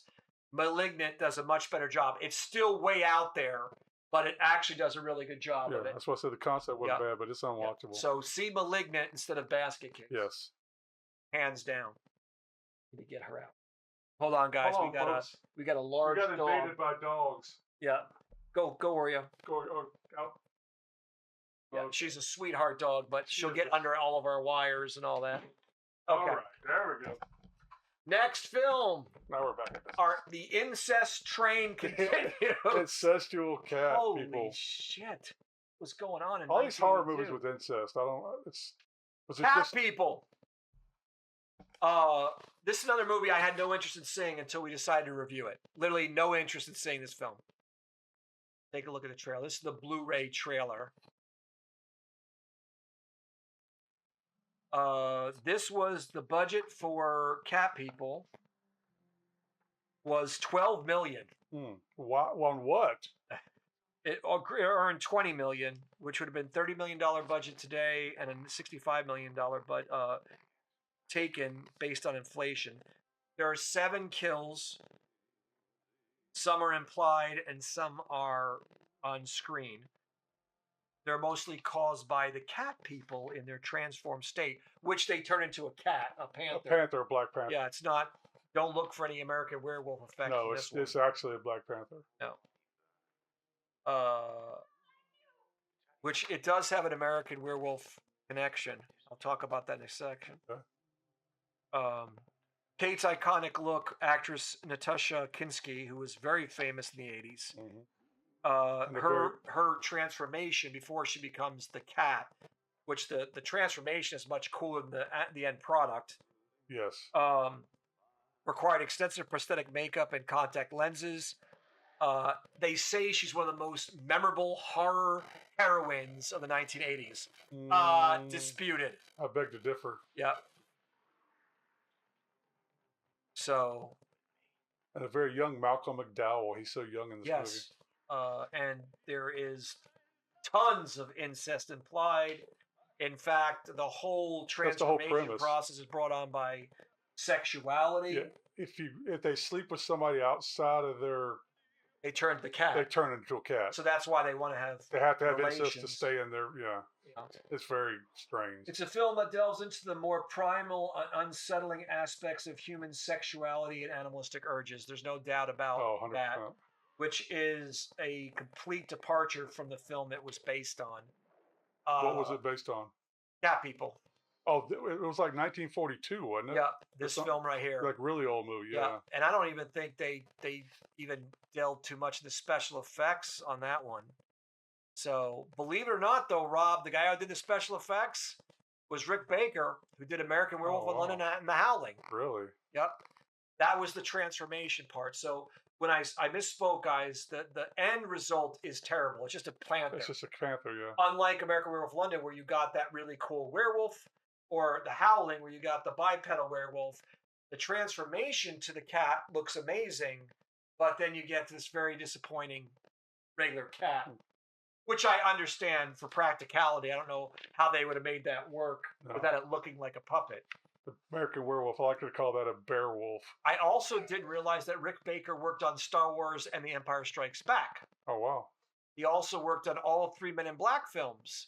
He also worked on Captain EO, Hellboy, Cocoon, Batman Forever, Maleficent, Tron, Legacy, Gremlins 2, The Grinch, the It's Alive series, The Frighteners, which is a phenomenal Michael J. Fox horror comedy, Videodrome, the Ring series, the Wolfman remake, Harry and the Hendersons.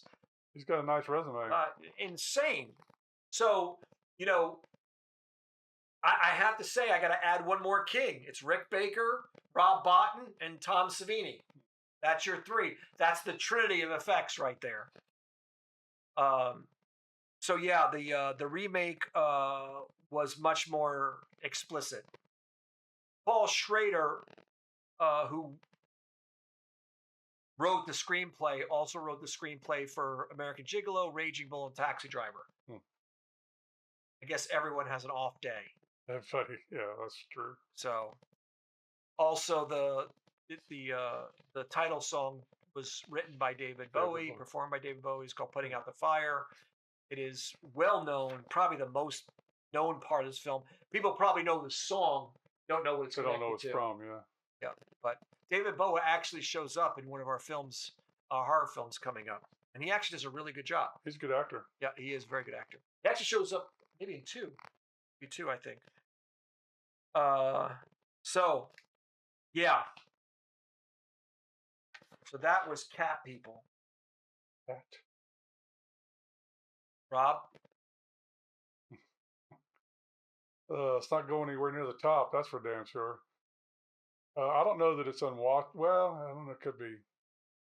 I think it's unwatchable. I think but it's a Z. Yeah, I wouldn't ever want to go near it again. yeah, I had a hard time sitting through it.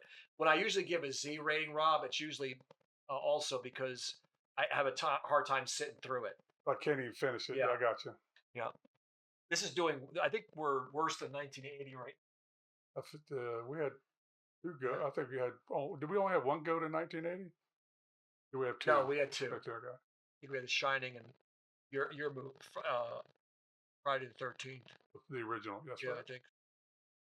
I keep covering my mouth. I got to stop doing that. All right, next up is Poltergeist. Phenomenal. Which is a Tobe Hooper film. The Hooper again. Hooper. Pretty sure. Yeah, it's Hooper. Although many people believe Steven Spielberg co-directed it, I believe. Well, He had a hand in it. It looks Yes. like it. Yep. It's got that Steven Spielberg vibe. This is one of the most refined horror films out there. Oh, It's just- a haunted house. It's a haunted house story. And I think it's set. There were other haunted house stories before that, but I think the Conjuring series, even though that's based on supposed true stories, but Sinister, Paranormal Activity, they wouldn't exist without Poltergeist. No, they definitely wouldn't. So, and if you watch Poltergeist Entity, even though the Entity looks great, this film, it's just, Spielberg knows how to make a movie. Yes, he does. He knows how to make a movie. Budget was 10.7 million. It only grossed 34. But if you That's do surprising. in today's money, oh wait a second, that can't be right. I'm sorry. The budget was 10.7 million. Adjusted, it'd be 34. It grossed 121 million, Wow. which would have been $388 million adjusted for inflation. It's the 8th highest grossing film of 1982 and became a major financial success for MGM. There are 2 confirmed deaths, Tweety the bird and Tweety the bird. the coffins erupting from the ground. We don't count Oh my that. So there was God. 1 confirmed death, which was poor Tweety. So, but I mean, just beautiful. Look at it. Just absolute. It's flawless. sound, I think it's acting. flawless. It's just, yeah, Spielberg, it's one of his finest. I wouldn't say his best film. I would say, Right up there. yeah, I almost feel like Close Encounters is his best film. But like Carpenter, The Thing is his best film. Yes. This one I would say, Top 3. I think this is better than Jaws. Hmm. As far as the way it's filmed. And Oh, although yeah. Jaws, I got to give Well, credit. the special effects. Yeah, It's just, he perfected everything here. This was, you know where this was based off of, Rob? no. This was the story that they had planned for E.T., Oh. where it was supposed to be a scarier version of E.T. I think. But this is a haunting. E.T.'s When did E.T. come out, Rob? from outer Remember? space. I do not remember.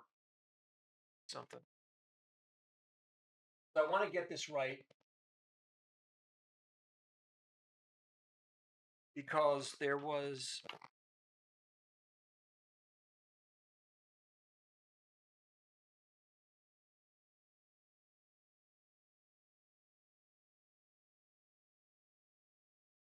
Okay, E.T. came out in 1982.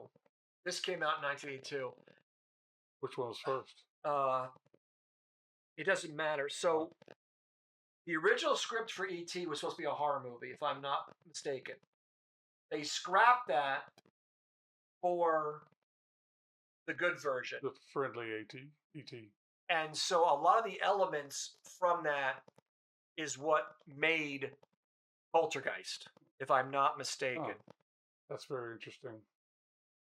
So it also was PG but it would have been PG-13 today. It was nominated for 3 Oscars. Didn't win any of them. Did it not win one? No. Wow, that's a tragedy. And it was directed by Tobe Hooper. Of course, many people think that Steven Spielberg co-directed, but these are all Tobe's films. We reviewed this. You know he had a hand in it. It's Tobe Hopper. Tobe Hopper. This is Tobe's listing of films. We're actually going to be we reviewed Funhouse. What nightmare is that he did? Where? Is that Nightmare on Elm Street there in the middle? Where? Looks like Freddy Krueger. That one? No, down in Down? the middle That one?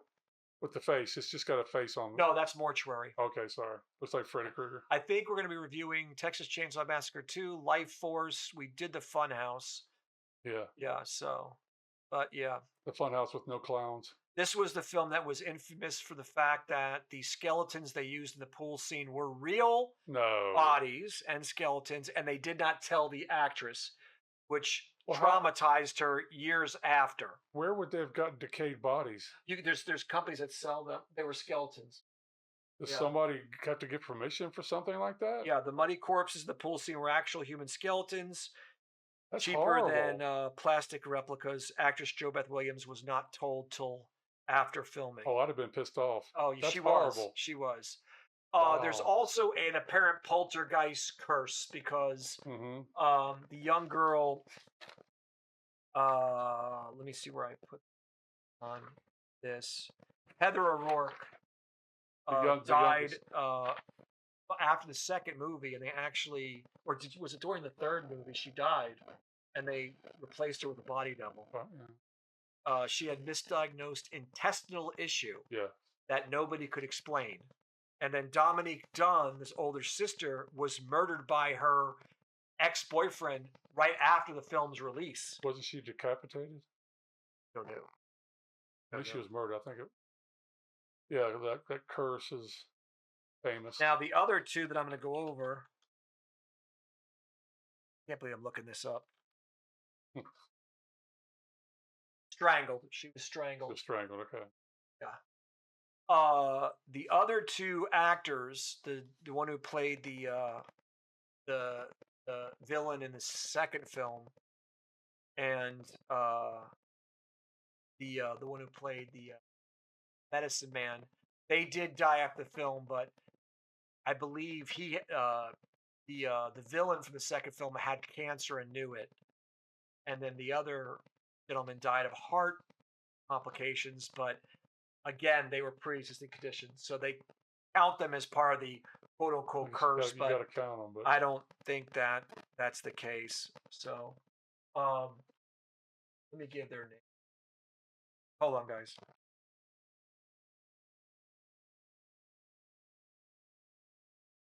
Julian Beck played the villain in the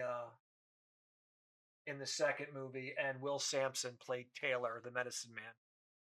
I don't think that's okay to say medicine man, because there are medicine men. Yes, right? there are Okay. medicine men. So, and the face ripping scene.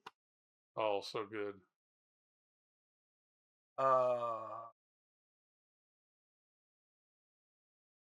That was a real crew member's hands tearing up the prosthetic face.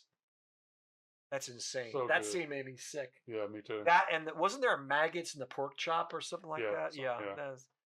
And then Zelda Rubinstein, who played the medium, she actually believes she has psychic abilities. I didn't know that. After the movie or before? Period. Like, okay. She also starred in the sequel, and she was in 16 Candles as well. Her famous line, "This house is clean." So, this is a goat. Oh, without a doubt. There's no discussion on that. No debate.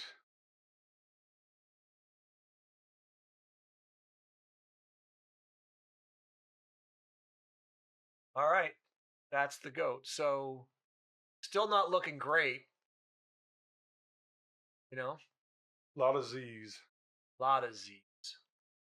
A lot of Z's. All right. We're in the home stretch, our final two. Halloween 3, Season of the Witch. Now, for those of you who don't know, when John Carpenter made Halloween, he wanted to make an anthology series with each movie having something to do with Halloween, the holiday. He had no intention of Michael Myers getting the life that he did. Now, some people say that's a great thing, but I have to tell you, after the second movie, the rest of them are trash. I don't like the remakes. I wouldn't say that. Trash. I think, well, you know me in slasher They're not films. as good as the first couple, but they're not. So this was what he intended to make.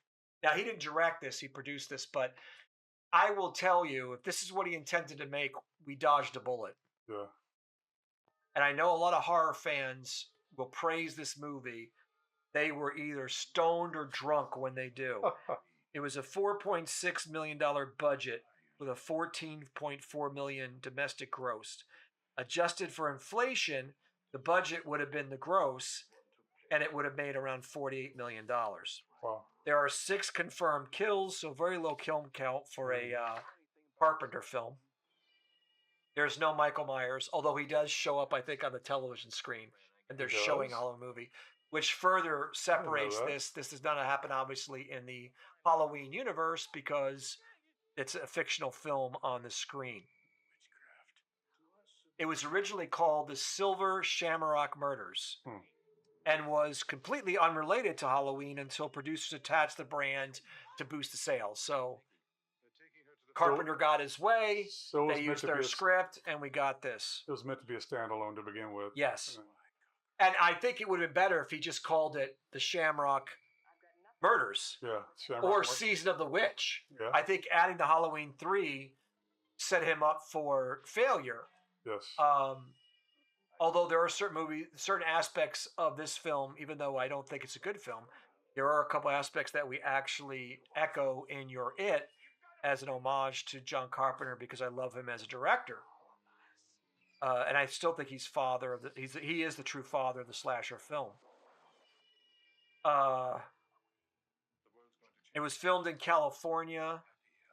It has a very the ending, the acting at the ending of the main actor is fantastic. I really, really think I think he sold the hell out of that far more than the film deserved. You know. Yes. I want to get this actor's name right because he's been in a lot. Tom Atkins. He's almost in all Carpenter's films, or at least he was in a ton of Carpenter films, but he was signature horror actor in the 1980s. Sure. So everyone knows this film mostly because of the iconic masks. NECA actually made an entire 3-pack of these characters, which is really cool. Everyone remembers the Silver Shamrock commercial. Oh, thank you. You're going to get that stuck in my head. Thank you. Halloween, 2 more days to Halloween, Silver Shamrock. 2 more days You're welcome. Halloween, You bastard. Halloween, 2 more days to Halloween, Silver Shamrock. Only 2 more days, kids, but that's plenty of time to choose one of the big Halloween 3. They're fun, they're frightening, and they glow in the dark. I 2 feel more like days, 48 hours, and remember to watch the Horror-thon, 9 o'clock, Halloween night. 2 more days to Halloween, Halloween, Halloween. 2 more days to Halloween, Silver Shamrock. 2 more days to Halloween, Halloween, Halloween. 2 more days to Halloween, Silver Shamrock. I really feel like he got his inspiration from the Ben Cooper costumes. Also, this film has a Lovecraftian undertone to it. Lovecraftian? Yeah, very Lovecraftian. What is Lovecraftian? Based on the stories of Lovecraft. What's with the idea of the sacred ones or the elders. Oh, okay. The whole aspect of the creatures that come out of that, the bugs, the snakes, that because they don't just devour, but one of the ideas was that they would actually transform the kids into these entities. So I'm sure that budget restraints. This is all the Halloween films that have been made since the first one. There are a total of 1, 2, 7, 8. Thank you, the horror boy, for providing this. 11. There's 8 in there's 8 in the original canon, 2 reboots, and then 3 that are supposed to be part of the original canon, but actually reboot the canon. So it's a very confusing. It is. Very confusing story, including the whole aspect of the cult of Michael Myers. There was supposed to be a sequel, but it was scrapped because of the performance, and of course, they went back to the pool of Halloween. Yes. So you and I watched this together, and either I'm not remembering, or they didn't say in the movie, what was their ultimate goal with the kids? Were they going to turn them into an army? no, it was to kill them. Just to kill them. Kill them or transform them. They don't actually say. I'm going to talk that in a second. To what end? I don't know. Huh. They keep it so ambiguous. They do. Tommy Lee Wallace, who directed this, was the editor on the first 2. Okay. He is most known for writing television episodes for The Twilight Zone, It, Max Headroom, Tour of Duty, and Baywatch. He Max also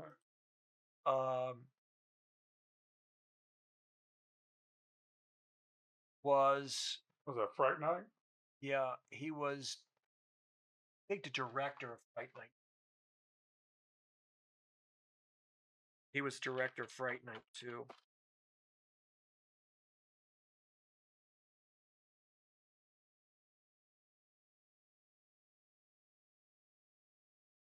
Which is, I think, actually better than the first one.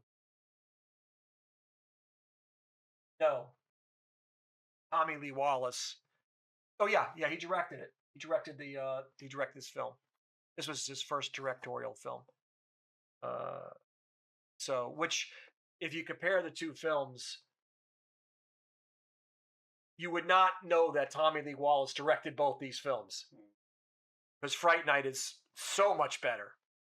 But it's got the bug scene in it.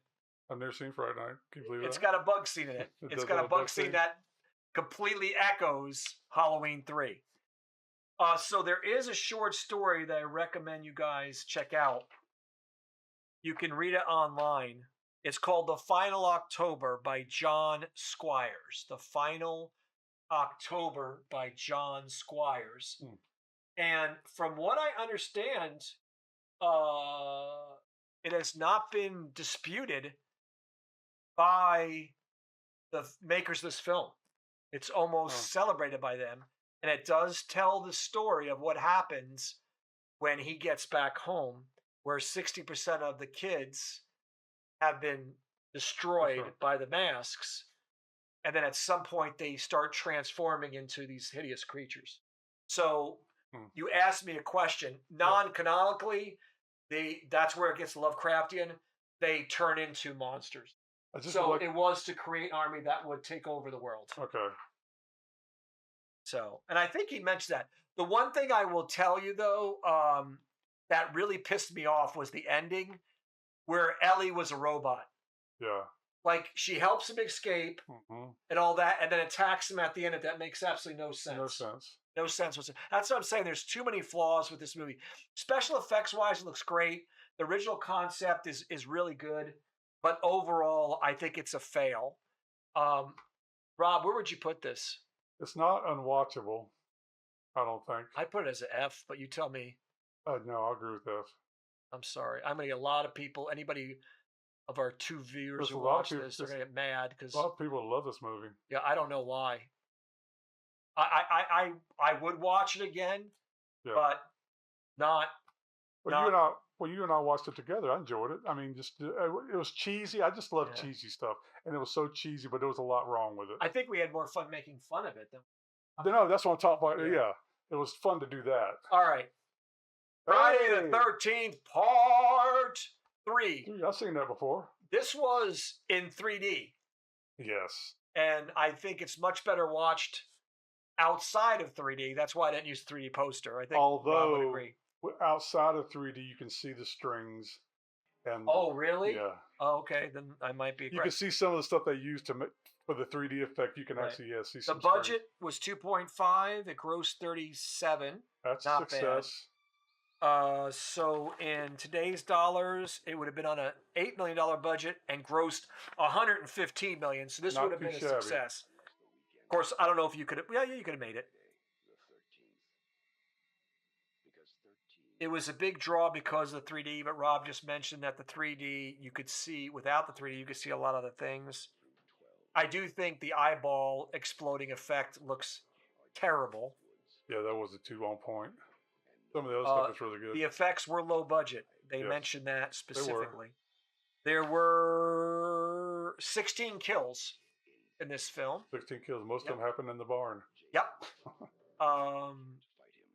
It wasn't the most though, right, Rob? When we did it, I don't this think it was the most. No, I think 17 was the lowest Yeah. comparative to what was the film we looked at? 65, the one that Valentine's Day. No, my Bloody Valentine. My Bloody Valentine. So, but this is where the iconic hockey mask came out. This is it. And that was wasn't the intent. It was a placeholder, right? Well, the guy, I don't know if it was the director or somebody had some hockey equipment on set for some reason, and they once they put it on, they thought it looked really good and decided to go with that. Yeah, you can see a lot of the effects were deliberately to make it look 3D. Yes. Like the hand going through the glass, that was kind of. Except for the cutting the guy in half with his groin. This is the one where he has the axe in his head, right? Yeah, where he creates the indent for part 4. Yep. All right. So it was the first in 3D. That effect was used by, I guess they put a cantaloupe inside of a grapefruit. Oh, really? Inside the dummy's head. Oh, that's funny. But they actually burnt the cabin down, by the way, in the climax, Rob. I knew that. Steve Miner was the director. He directed Part 2, which I think is a better movie.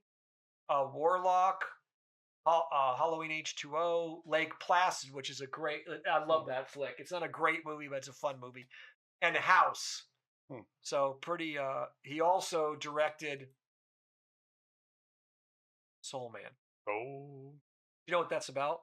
I do not. That is about C. Thomas Howell. Mm-hmm.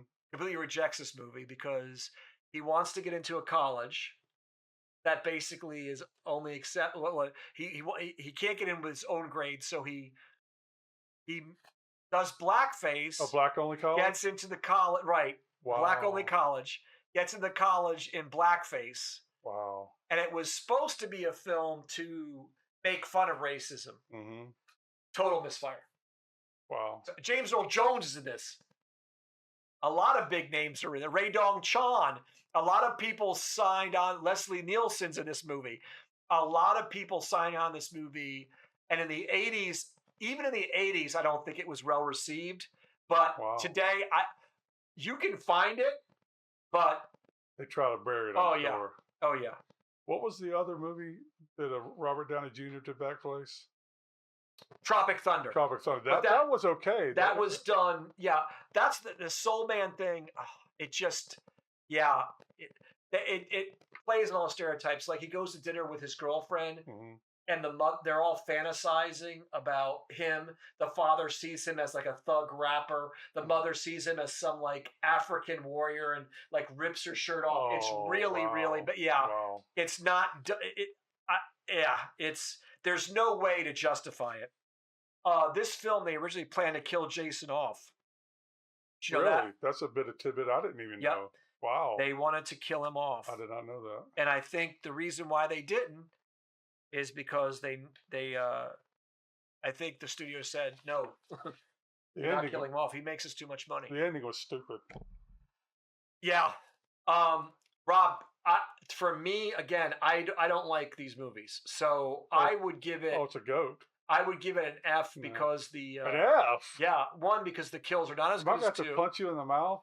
I like the only thing that's redeemable to it is the look of Jason, but you even yourself admitted that But the effects were not great. It's the goat just in the fact that that's where the So hockey mask gone from. but you would rank this as good as the first and second movies. Take away the mask. No. Okay, so it would be an A. Okay, put it as an Yeah. A. I'll compromise a little bit. I normally don't try to compromise with this because I know these are your But babies. it's the goat because of the mask. That's I'll give you the mask, but I compared to this first and second, it doesn't hold a candle. No, they were done better. But and the whole ending just screwed the movie. Yeah. So Pamela Voorhees coming out of the water, she with a head on. Her head was cut off. Yeah, It was all just stupid. Yep. But anyway. Still, see, you're seeing my point. Oh, I'm seeing your point. So guys, we've run in at about 2:23. We'll probably end at 2:30.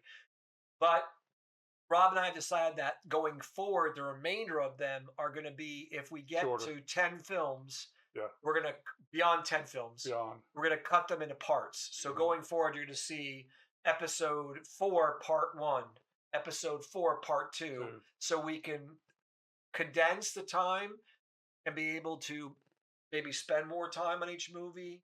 Also, maybe you guys will hang out longer and respond more because we're still not seeing. Don't have to see our ugly faces as long. Yeah, we're still not seeing the interaction we want to see. But Well, hopefully that'll pick up.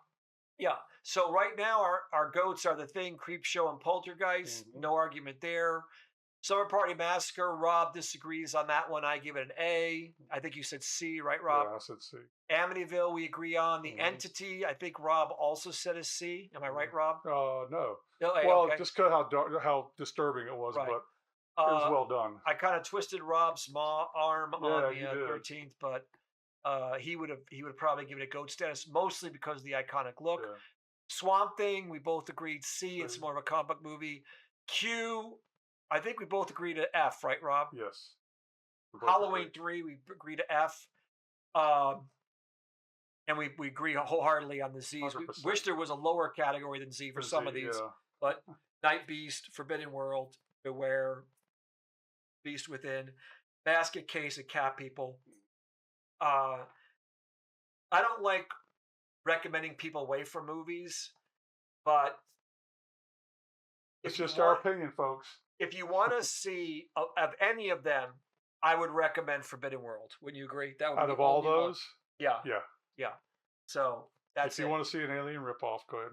Yeah, if you want to see a really piss poor, it's better than Seminoid. How about that? Oh, it's definitely better than It's better than Seminoid. Seminoid. But that's not saying a whole lot, is No, no. it? Whoops. So you hear us mentioning the movie a lot. So Rob and I made a movie last year called You're It. It took us 6 months to make. Mhm. It is in the tradition of the first Halloween as far as the way it feels and flows. It's about a retro film crew who go to a haunted trail to shoot an 80s style retro film, and they're stalked by a serial killer who has a mysterious past. There's a subplot about a former FBI agent and troubled detective try to figure out what that is and put the piece together. So it's got a little gore in it, but it's mainly designed to kind of mimic what the early slashers felt like before they started becoming more exploitative. So we're going to show you the trailer again. Hope you enjoy it. It'll be out on streaming August 12th. So anyway, with that said, we're going to leave you with the You're It trailer. We hope you check it out. It'll be on all Please. streaming services August 12th. We had a great time. I want to thank my co-host Rob Cochran, who is the bomb. Thank you, I am Rob. the bomb. The sexiest killer you've ever met. That's correct. And thank you all for commenting and Thank joining you. in. Looks like we had 120 viewers plus, which is fantastic. A lot more than last time, about 40 more than last time. So we're going to keep rocking this out. Don't forget, next week will be episode 4, 1983. Right, Rob? 1983. We're doing it in 2 parts. So we're 2 parts so we can streamline the process. Each time we get better. So keep watching. We're going to keep getting better for you guys. But Thanks for watching, and here we go. Here we go. We're not. This is it. This is the one. It's about stopping this madman. So what are we supposed to do? But don't you get it? It's the same game.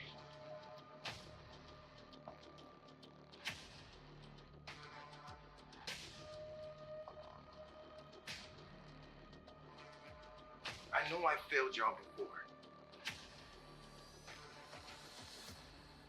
Please, work with me one last time. He wants to steal away every drop of hope.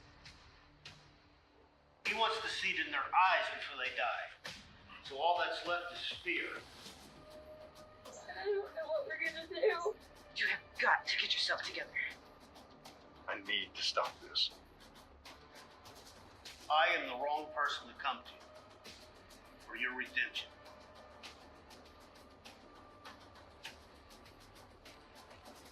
So let's make some magic.